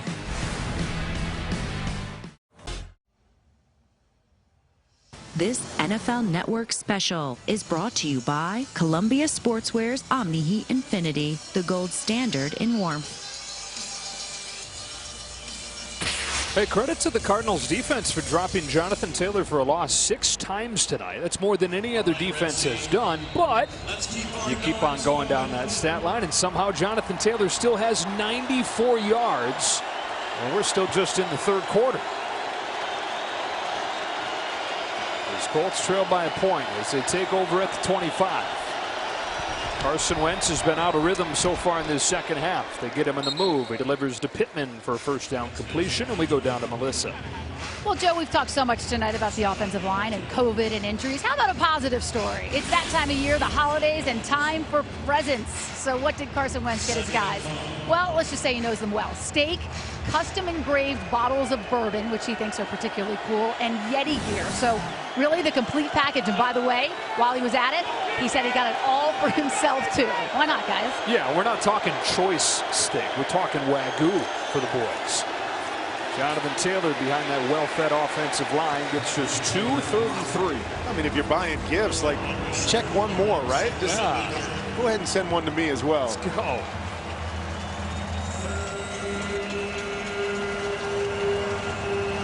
We talked about Jonathan Taylor and the negative yards, but like just few backs in the league, he can have a bunch of negative runs, but he's that home run hitter that at any point in time, all it takes is one to change this game. That's the kind of back that Jonathan Taylor is. He's split out here on 3rd down. Now he comes into the backfield, joins Wentz. Wentz scans, stands in, and delivers for Mo Alley Cox, who has a first down and a ton of room.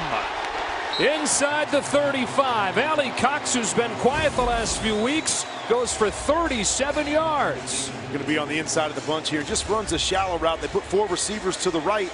Leave just 1 defender back to that left side. You don't make that tackle. Nothing but green grass for Alley Cox. We were talking about Carson Wentz, kind of happy feet drifting away on the 4th down play on the last drive. He stood in there and delivered a confident strike to the tight end to keep the drive going. Oh, Alley Cox, just 2 catches over the last 4 games. 2 of them for 42 yards tonight. Play action. Wentz a deep drop to let him develop. Finds Taylor, but too tall, and he had room to run. Great awareness right here by Carson Wentz as he steps up, knows that his checkdown's over there. This is a big play. Just a little bit high and outside, but it was a great thought by number 2.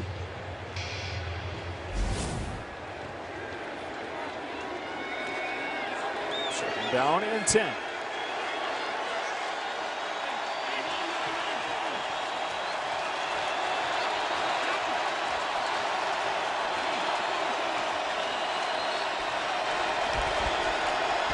Taylor got swallowed up right at the line, took a defender for a ride of 3. There was Lucky Fotu with a tackle, and again, Curtis, 3rd down. A big opportunity here for the Colts. Right, it's 3rd and long. They found themselves in 3rd and long numerous times tonight. We talked about those negative plays. It's a big part of it. They're used to winning 1st and 2nd down. This has been a pressure down for the Cardinals, but they've been winning most of the night. Injured players, Jalen Thompson, 2nd leading tackler for the Cardinals, their safety. While they take a look at Thompson, we take a look at tonight's Next Gen Stats powered by AWS. We're talking about Carson Wentz on this drive, but on the other side, Kyler Murray is as good as anybody at evading pressure. Really hard to blitz against this guy and get away with it for a full game. You've got to pick your moments against someone like Kyler, and you see it. He's so good at evading rush, and when he evades it, the problem is that he buys time on the outside and is such a gifted thrower. That's where they get so many big plays. You usually think if I bring pressure and I've got somebody coming free at a quarterback, that's going to bode well for our defense, but it's just the opposite with Kyler Murray.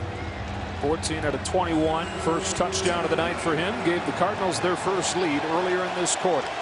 3rd down 7 for Indy.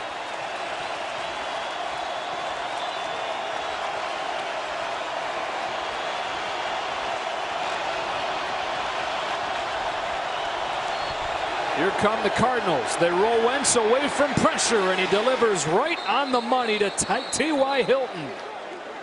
Looked like he had enough. He did. First down.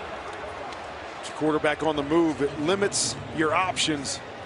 But T.Y. with that speed, I know he's a little bit older,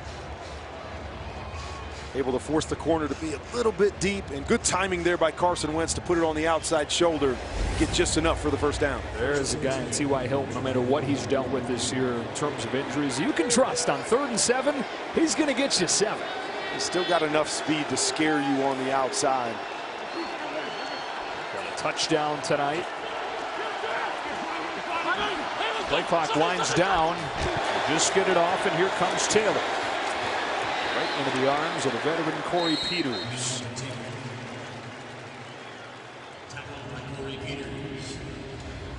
Taylor over 100 yards, which, as Melissa told you right off at the top, is a significant mark.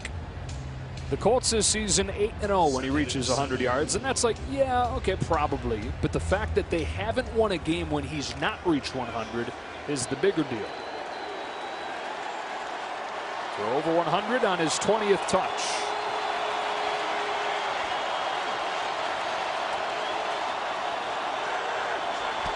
Second and 7, he's got it again. Jalen Thompson flew up from his safety spot and brought him down. 3rd again. And on about every run, it comes down to that one-on-one situation. Jonathan Taylor against Jalen Thompson. Who's going to make that play? Young safety who's played well all year long. Comes up and does a nice job tackling the NFL's leading rusher in space. Lost a yard there, the 7th negative play for Taylor, season high. 3rd and 8.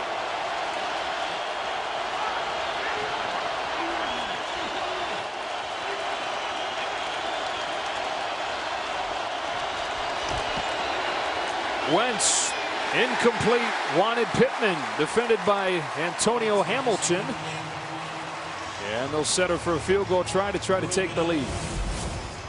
When they had a little combination over here, I want you to watch Hines going outside. That's where the window is. Good coverage on Pittman. Got to see that combination right there with soft coverage on the inside. Just pop it out there to your running back and let him do the work for you. Michael Badgley 1 out of 2 tonight, trying to put the Colts back in front. From 37, he's got it.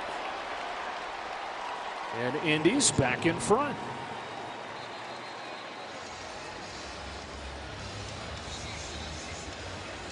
So a 15-13 game. Okay, so it's commonplace for you quarterbacks to give gifts to your offensive linemen. Have you ever heard of a defensive lineman giving gifts to the entire defensive unit? DeForest Buckner gave every player on defense one of these scooters.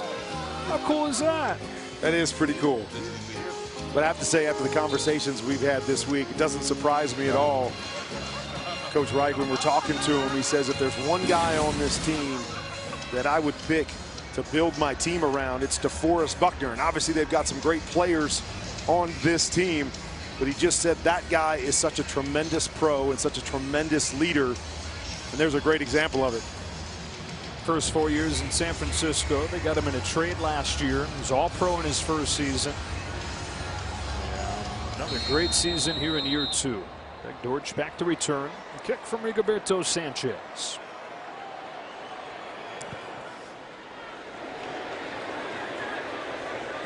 Touchback. For more on DeForest Buckner, here's Melissa. Well, you just saw those fat scooters that he got, and I can say it was a huge hit. They're kids at heart. He told me he got the idea in training camp, which was really like his first one with the Colts because of COVID last year. He said he had no idea they had to walk so far to practice, and no brainer. He just wanted to conserve their energy. But something tells you, Joe, in watching the video, they're going to be using them for a lot more than just training camp. Yeah. I love that. Larry Fitzgerald got me a Segway back in the day. Because I was a little bit older at the time in training camp. But in Flagstaff, there was a lot of hills. I really appreciated that gift from Fitz, that's for sure. The final play of this 3rd quarter. Kyler Murray's got his longest run of the season, longest run of his career tonight. Gets tackled by E.J. Speed, bringing this 3rd quarter to a close. What a gift this is to wrap up Christmas. 2-point game to the 4th. We're all here for football. Best in the league right now. He was awesome. About to have some fun. NFL Network. We're here for football. Coming down the stretch of the regular season. Right now the Colts are a game and a half back of the Titans in the division. They've got to be perfect down the stretch. They've got to have the Titans lose their final 2 games to Miami and Houston to have a chance to win the division. For the Cardinals, it's pretty simple. They win tonight, and they clinch their first postseason trip since 2015. We've been saying that for 2 weeks, though. Third time the charm. Seal that spot in the playoffs tonight. The Colts squarely in the wild card hunt. They're one of 5 teams at 8-6 in the AFC. Here's Chase Edmonds stumbling forward for a couple. And a third down early on in this fourth quarter as we check in with Peter. Kyler Murray and Cliff Kingsbury were chatting during that commercial break. And guys, I have to think fourth quarter, season on the line in a lot of ways. A lot of critics on this team. This is go time, and I wonder if Cliff was telling Kyler, hey, now's the time. Third-year player out of Oklahoma, working out of the gun on 3rd and 4.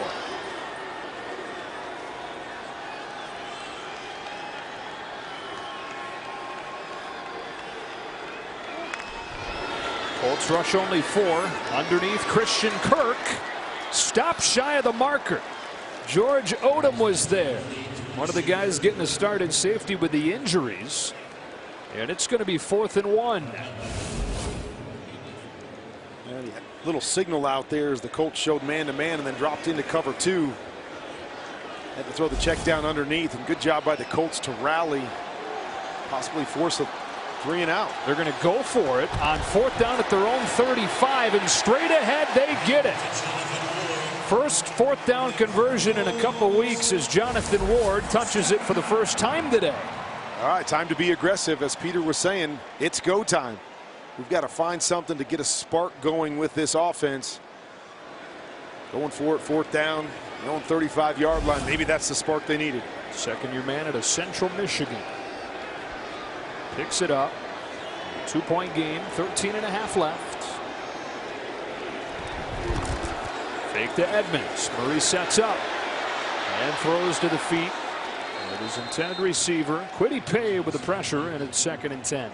It's really been a Colts type of game. Talking to Coach Kingsbury this week, he said we've got to win 3rd downs and keep them off the field. Coming into this drive, 29 minutes of possession for the Colts to just 16 for the Cardinals. So not the formula that they had coming in. Kind of sneaks up on you too, doesn't it? Yeah, it does. I mean, but you think about the Cardinals, really outside of that one big play by Kyler, they haven't had a whole lot going. They got the great punt return that set them up for the 2nd touchdown. 2nd and 10 here. Play action again. Murray sets up, steps into it, wants Kirk, undercut and broken up. George Odom, what a play. What a play. Big opportunity right here as you see Christian Kirk run the deep over route.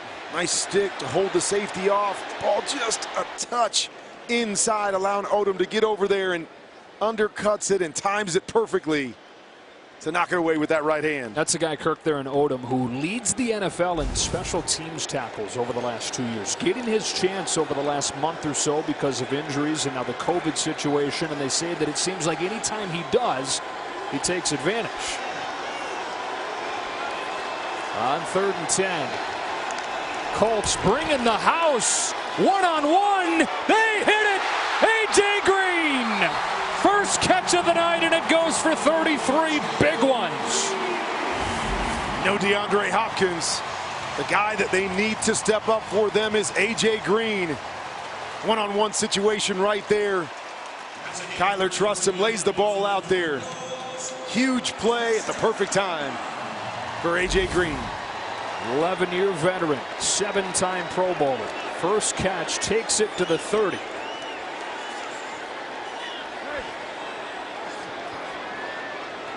So after they convert, 3rd down and 10. Here comes Kirk in motion. There goes Edmonds straight ahead with a burst and a gain of 6. You look back at the big completion to Green. A.J. Green has had some really good moments for this team, just not the consistency that they're going to need down the stretch. Don't know how long DeAndre Hopkins is going to be out. They're going to need these other guys to step up, and that's the guy that they've got their eye on. 2nd and 4, and they work out of the Wildcat here. It's Edmonds to take the snap off the right side. It's a short gain. It's interesting seeing a team go wildcat when you have a quarterback who is essentially running wildcat every play. Kyler Murray. But that's the thing about Kyler is you can put him out wide and use him. You've still got to think about him on defense. Put a guy like me out there, and they could pretty much put 11 guys inside the box. Very quickly back to another third down. Murray back home, the quarterback. Early in the game, Ertz was his favorite target in these situations. On third down here, he's pressured by Pay. Goes out the back door, turns the shoulders, lets it go, incomplete. He had Ertz open. On the move, though, couldn't hit him. Fourth down. This is where we talk about him being so elusive, evading the rush. Right here, he loves that spin to his backside, and he was able to turn the corner. Man, had an opportunity, just wasn't able to get enough on it around EJ's speed to make that throw. All right, Kurt, so we touched on earlier in the game, Colt McCoy was holding for the first time in his career. Andy Lee, the normal punter and holder, is out. They've switched it up. It's now Ryan Winslow. 41-yard attempt for Matt Prater for the lead. Laces out, kick on the way, off the upright and no good. Different holder, same result. Colts still in front.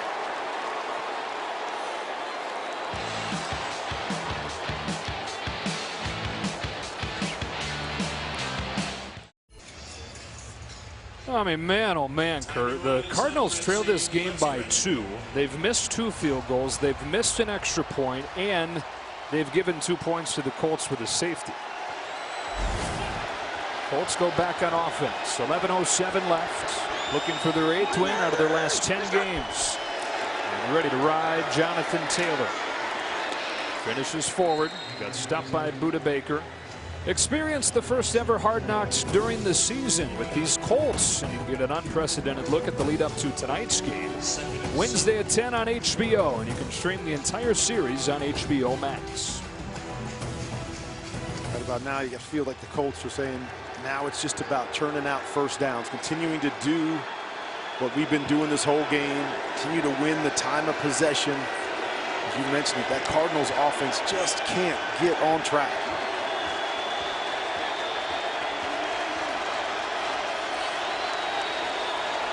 Empty set on 2nd and 7. Wentz in trouble, gets away from Allen with a flag down. He throws complete to T.Y. Hilton, but again, a flag down.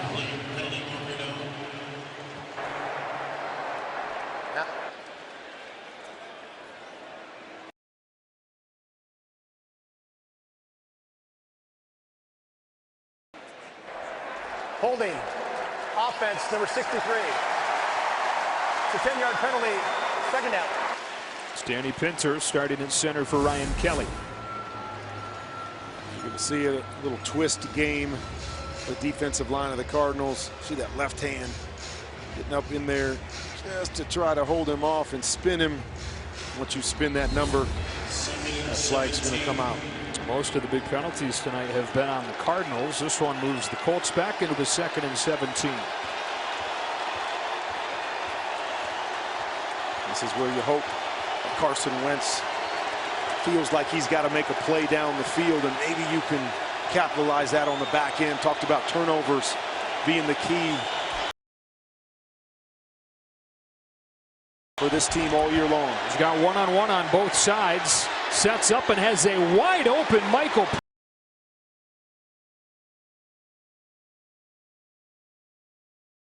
Pittman.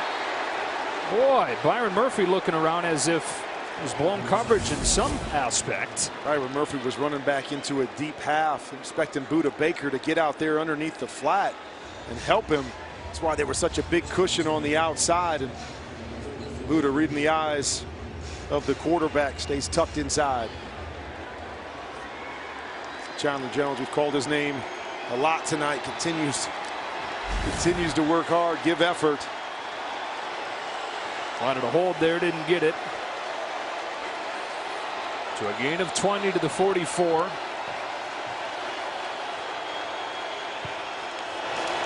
Taylor straight ahead. Lucky Fotu is waiting on. Just a few moments ago, J.J. Watt over there talking with Matt Prater, who's been so good throughout his career. 22 out of 27 this season. One of the great long-range kickers in NFL history. Not his best night tonight, though. As we see J.J. Watt there suffer that shoulder injury. Talking to some people before the game, there's some quite optimism that he may be able to come back if they're able to make a bit of a run in the playoffs. Second and 8, play action. Wentz on the roll. T.Y. Hilton is there. Inside the 20. 38 yards to T.Y. Hilton. The play they ran a little bit earlier and hit T.Y. underneath as they get the half roll, looking for the hitch. Underneath coverage jumps up, leaves a huge gap on the back end for T.Y. See Byron Murphy kind of flatten his hips. Nobody on the back half. Good read and throw by Carson Wentz. Couple wide open Colts on this drive. First down inside the 15-yard line.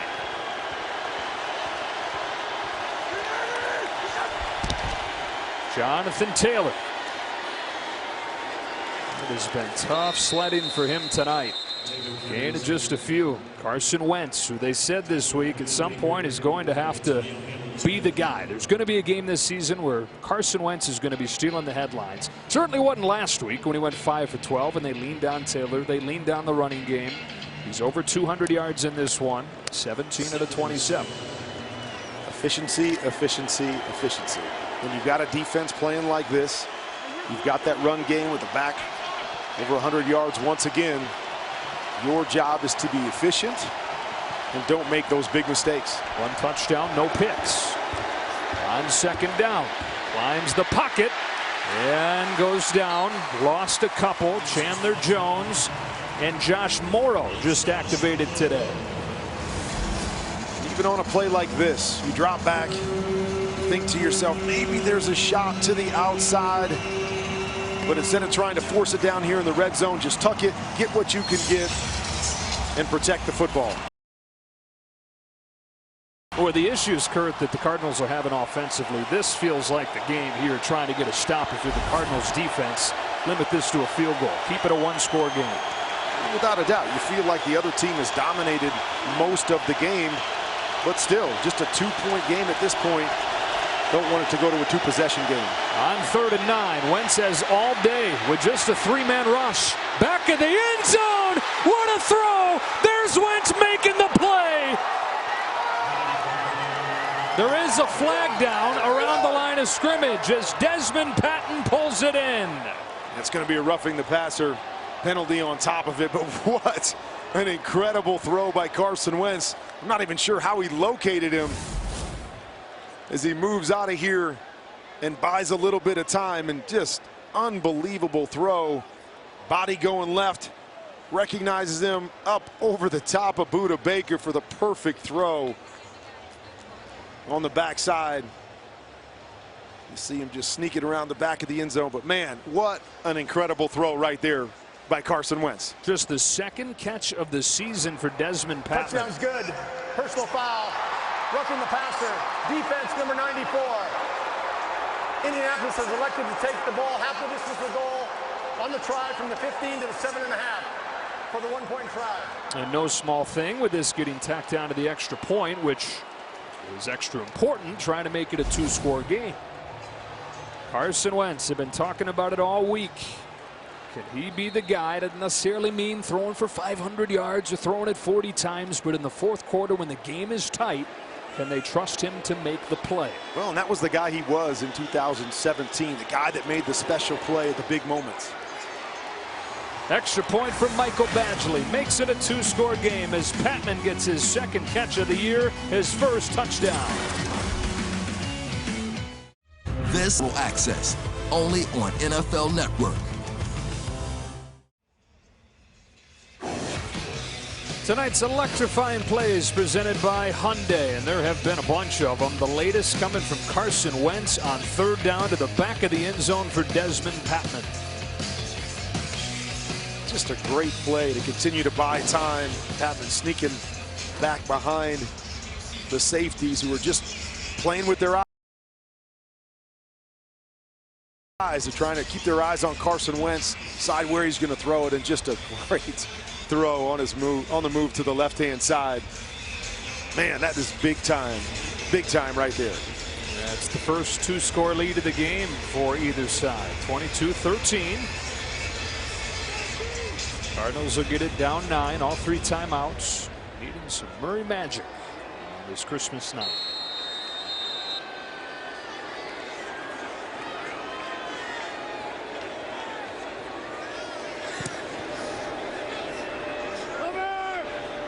Dortch, here he comes.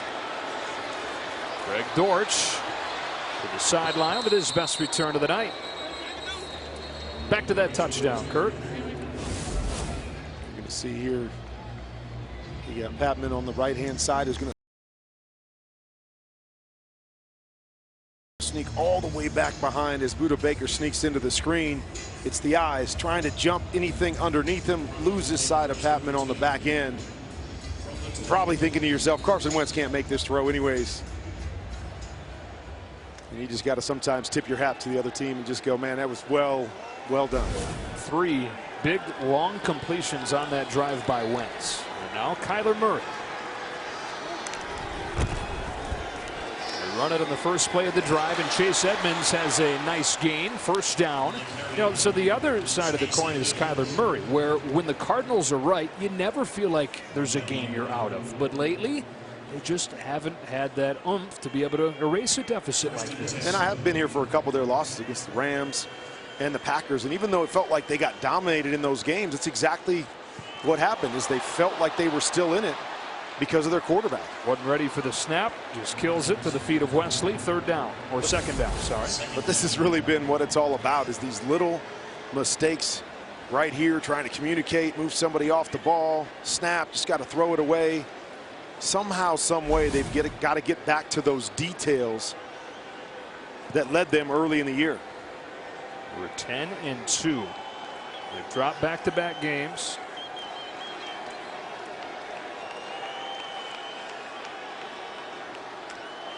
On 2nd and 10 here.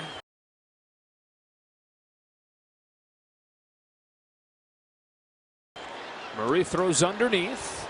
That's Edmonds for 4. Third down inside 6 minutes. We talked about early in the year, scoring 30+ in 7 of their first 9. Their last 5, just one time over 23 points. Just speaks to the struggles that they're having offensively. Even though they're explosive, can break open at any moment, you just feel like they're running out of time. Well, they got no Hopkins tonight. They have no Connor. They have no Rondale Moore. So certainly injury depleted unit. They still don't have Kyler Murray, who on third down stands in and chucks it incomplete. Wanted Ertz, no flag.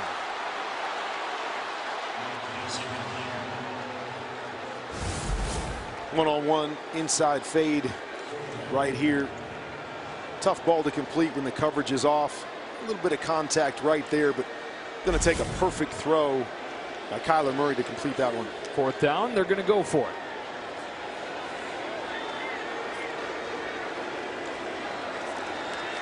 .5:25 left in this one. Cardinals in danger of their 3rd consecutive win, in danger of what would be a 4th consecutive win here.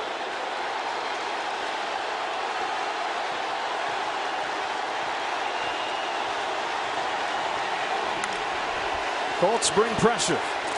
Murray retreating. Has a wide open Green, but couldn't hit him. Had a couple wide open receivers, but it falls incomplete, and the Colts take over, leading by 9, looking for their 8th win out of their last 10 games.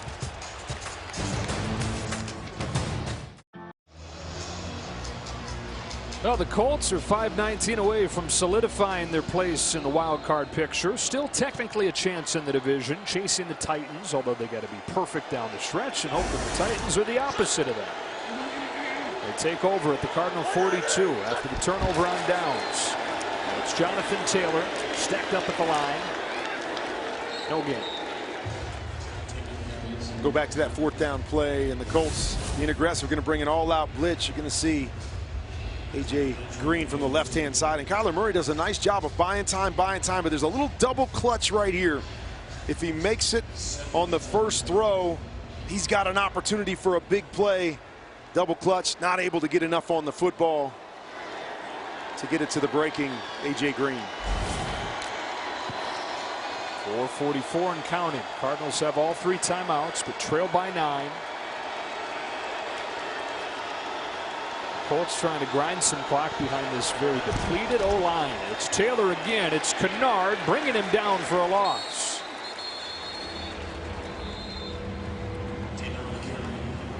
Tomorrow on NFL Game Day morning, Trayvon Diggs gets a little help breaking down film from his son, Aiden.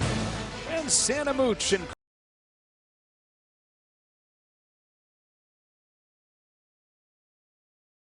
crew gets you ready for all of Sunday's games. It's NFL Game Day morning tomorrow at 9, live on NFL Network. But Kingsbury uses the first of those 3 timeouts for Arizona. And I know it feels, as we watch this game all night long, that it almost feels insurmountable, but got to continue to remind people how explosive this Arizona offense can be. And 4.5 minutes to go, a couple timeouts left, themselves in a 3rd and long.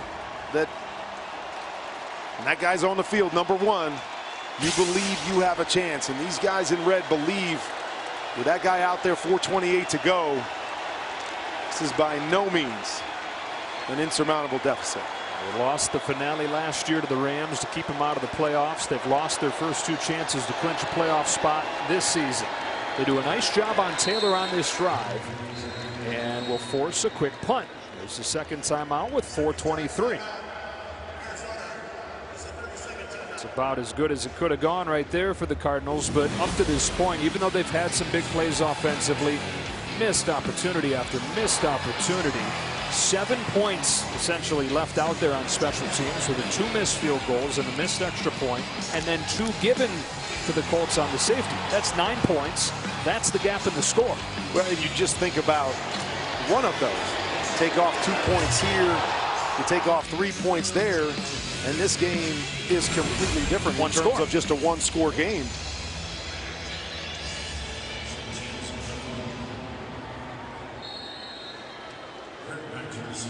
Prater hoping desperately that maybe he gets one more shot.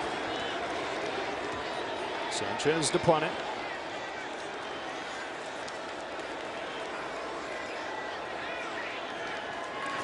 Cardinals come after it. Going to get it off, no problem. A fair catch from Kirk inside the 10. Now, Kyler Murray trying to show some grit, trying to show some toughness like he showed back as a 8-year-old in Texas playing linebacker. Watch this hit, Kurt.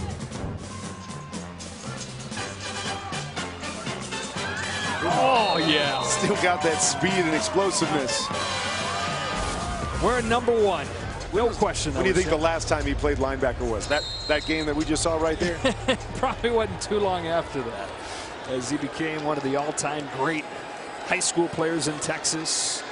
43-0 at Allen High School, on to Texas A&M and then Oklahoma, where he won a Heisman. Now with the Cardinals trying to lead a comeback win on Christmas. Given time to find Kirk. It's a modest gain on 1st down.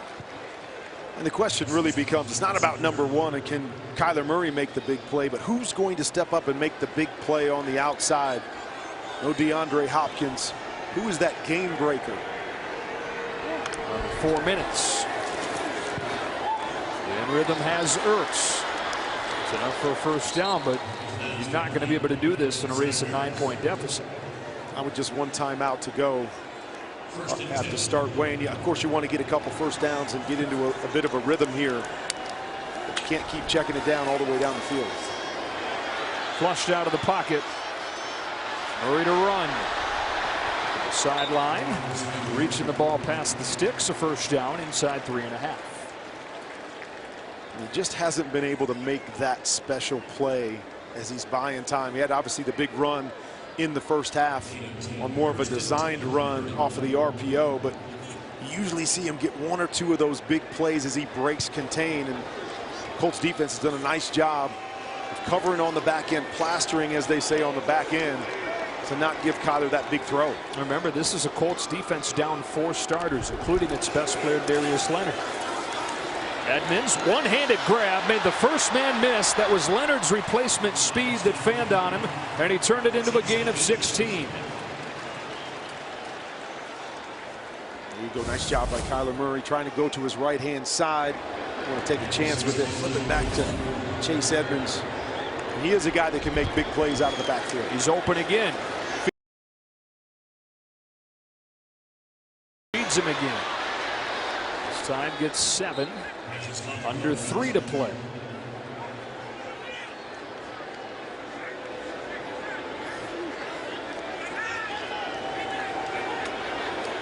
.250 to go. Murray again in the short game. That's Christian Kirk. Stopped by Xavier Rhodes, inbounds, but another first down. Just way too much time going off the clock. 4 yards, 5 yards. Some point you got to start pushing the ball down the field. Got it at the 42. Started back the 25-yard line. Murray given time. He's got Ertz. Cuts it upfield. Reaches for the sideline to stop the clock at 2:22. Good veteran move right there. I'm okay with the 4 or 5 yards if you're getting out of bounds. 3 or 4 seconds off the clock. Nice reach there. Zach Ertz. Kyler Murray, 6 out of 6 on this drive. Very efficient. All underneath. Have to hit a big one. He'll take off. There goes Murray, but a flag down, bringing this one back.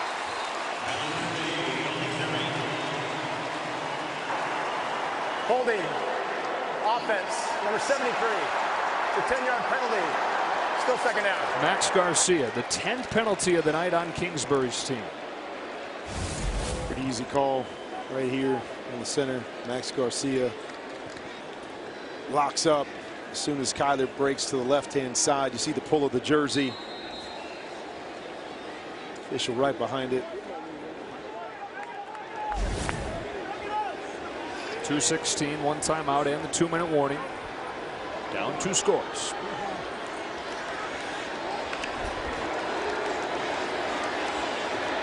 Murray steps up, thought about heaving it long. Instead has Kirk underneath. Stays in bounds, gets the first down.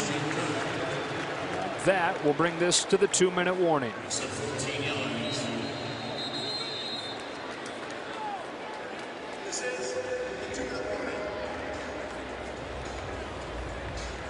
The Mercedes EQ postgame is coming up next. Chris Rose, Steve Weish, and Michael Irvin. On the NFC side, this is what it looks like. Packers moving to 12-3 with a win over the Browns tonight. Cardinals just a couple weeks ago had the best record in the NFL. Now in danger of a 3rd consecutive defeat and in danger of falling behind at least 24 hours or so behind the Rams in the division race. I mean, you just think about these 3 weeks that you're talking about. Going from number 1 seed, home field advantage, a bye in the playoffs, to losing this game, possibly falling out of the division lead and becoming a wild card team that has to travel on the road for 3. Same story last year, Kurt. Started 6-3. They lost 5 of 7 to finish. Missed out by just 1 game. Now it's worth note that they do hold the tiebreaker over the Rams with a better division record, but you are flirting with a really messy situation. And it's one of those hard things to put your finger on exactly what leads to that. Talking with the team this year, they're trying to change up little things here and there to see if it can have an effect down the stretch, but you don't really know what that thing is that costs you down the stretch. Hard count and flags fly. False start. Offense, number 79. It's a 5-yard penalty. Still first down. That's the 3rd one on Josh Jones tonight. Just these little mistakes all night long. You see it on the right-hand side. But it's been the story. From early in the half, we saw Kyler Murray on the sideline saying, come on, guys, we got to eliminate these things. And it has just continued to kind of snowball out of control all night long. He's still perfect on this drive, but this is just a gain of 3 to Zach Ertz. Minute 50. One timeout. It's tough to fight that as a quarterback, that you're often thinking completions, completions, completions, but in these 2-minute drills, have to change your perception sometimes. Steps up here and has a first down completion to Christian Kirk. He's 9 out of 9 on this drive. A minute 30. You know it's going to come down to an onside kick anyways. Now it's all about finding a way to get into the end zone. Murray looking left, throwing way up there and broken up by Isaiah Rodgers, defending Antoine Wesley. An incompletion like that I don't mind, because it allows you, see the nice play right there, hit the hands at the last second, knock the football out. But I don't mind an incompletion because it allows you to huddle up and opens up your playbook again to get your best plays called down in the red zone. When you're running the 2-minute drill, you often only have a handful of plays that you can go to, and not always your best stuff when you get tighter into the end zone. Minute 17, 2nd and 10. Murray has Edmonds. Edmonds racing for the sideline, won't get there. Isaiah Rodgers keeps him in bounds. Great tackle out in space. I thought Edmonds was going to turn the corner and get out of bounds. Good shoestring tackle by Rodgers. On the ground, it's Edmonds. First down, clock stops at 55 seconds. Take a look back here. Tough out in space. Guys are so quick. You thought right there he was going to get around. Good job wrapping up. Perfect tackle by Rodgers. Who's making just his 2nd career start tonight. Barak Yassin, one of the 3 players on defense out in COVID protocols. It is 1st and goal for the Cardinals, and now a timeout taken by Indy. First charge timeout, Indianapolis. This is a 30-second timeout. Well, this drive started with 4:15 left to go in this quarter, and they've methodically been efficient, but they just haven't hit any chunks and running out of time now. They are running out of time, and it will come down to, to the onside kick, and then come down to a field goal, which really, if they're able to score here, come back to the field goal, which has been really an issue for them all night long. Yeah. So you can't have a lot of confidence in what they're doing, but hey, got to find a way to throw the ball into the end zone here and not continue to use this clock. And if they do get it to the onside kick situation, Matt Prater has successfully hit one this year. 55 seconds, 1st and goal. Murray rifles one for the end zone, incomplete. Intended receiver was Ertz, coverage from Okereke. And it's 2nd down. Ertz right down the middle, trying to get a one-on-one on the linebacker right there. Exactly what you're looking for as a quarterback, but good coverage. Got to be a perfect throw, tight windows down here, but somebody's going to have to step up and make that play. I always say it, oftentimes not about scheme down here. It's about a couple guys stepping up and making that big, tough play. Of course, a lot of times that's DeAndre Hopkins in these situations. This time it's Wesley, goes up and gets it. Out of bounds, though. Again covered by Rodgers. 3rd down. Nice job climbing the ladder and going up high to get it. Just not able to get the feet in, but man, heck of an effort right there by Wesley. And you wondered, Kurt, when they were going to pull the trigger on a field goal. You weigh so many things here. They're going to go for the field goal on 3rd down. Weighing the averages and the odds of each decision you can make here. How you're going to slice it, how you're going to try and get those 9 points. And everybody in this building is thinking back to last year in the Hail Murray. I know DeAndre Hopkins not out here, but say, hey, we got a guy that has the ability to make that big throw.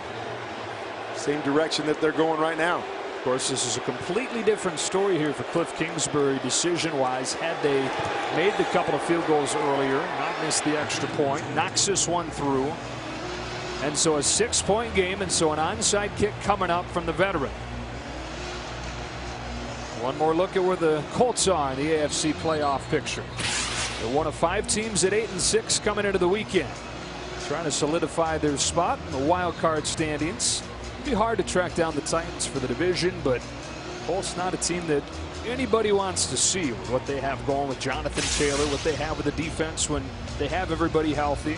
They'll finish with the Raiders and the Jags, while the Cardinals, perhaps looking at a 3-game losing streak, have to go at Dallas next week before finishing with Seattle. A little love for Frank Reich and what he's done this year after that 1-4 start.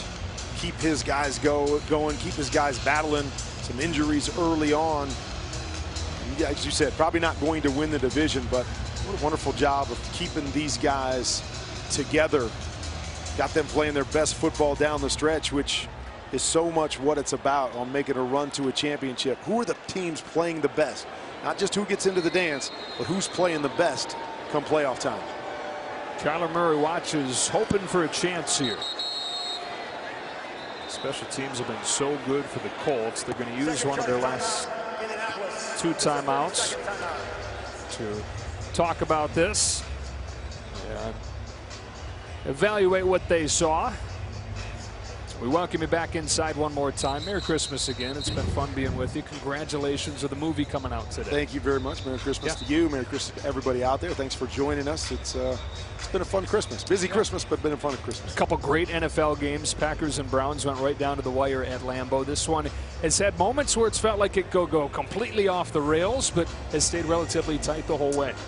And the way that the Colts wanted to play this game is dominate the line of scrimmage, run the football, and play good defense. That's been their formula all year long. And once again, it's been what they've done tonight, even with all the issues that they had. Their leader on defense, Darius Leonard, showing up on the COVID list. Guys have stepped in and done exactly what they've been doing all year long. Here we go, the onside kick. It's loose for a moment, but then the Colts recover. And it's Michael Pittman to bring it in and bring Carson Wentz and the Colts to 9-6 after the 1-4 start, looking at an 8th win out of their last 10 games. And there's an Arizona team that now going to go lose 3 straight. You got to just be scratching your head and saying, all right, what do we have to do? How do we get this thing turned around? I think back to 08. When I was here with the Cardinals, we ended up making a Super Bowl run, but we lost 4 of our last 6, got blown out. A lot of team meetings, a lot of individual meetings with the leaders saying, okay, how do we put this thing together and get this thing turned around? Because we know we're going to be in the playoffs. It's not just about being in the playoffs. We got to make a run. So the Cardinals hoping for a repeat of 2018. The Colts right now looking at a repeat of 2008 for you guys. 2018 for Frank Reich's bunch. They won 9 of 10 after starting 1-5, and they're pulling the same trick. The 1-4 start, they're now 9-6. And how about Carson?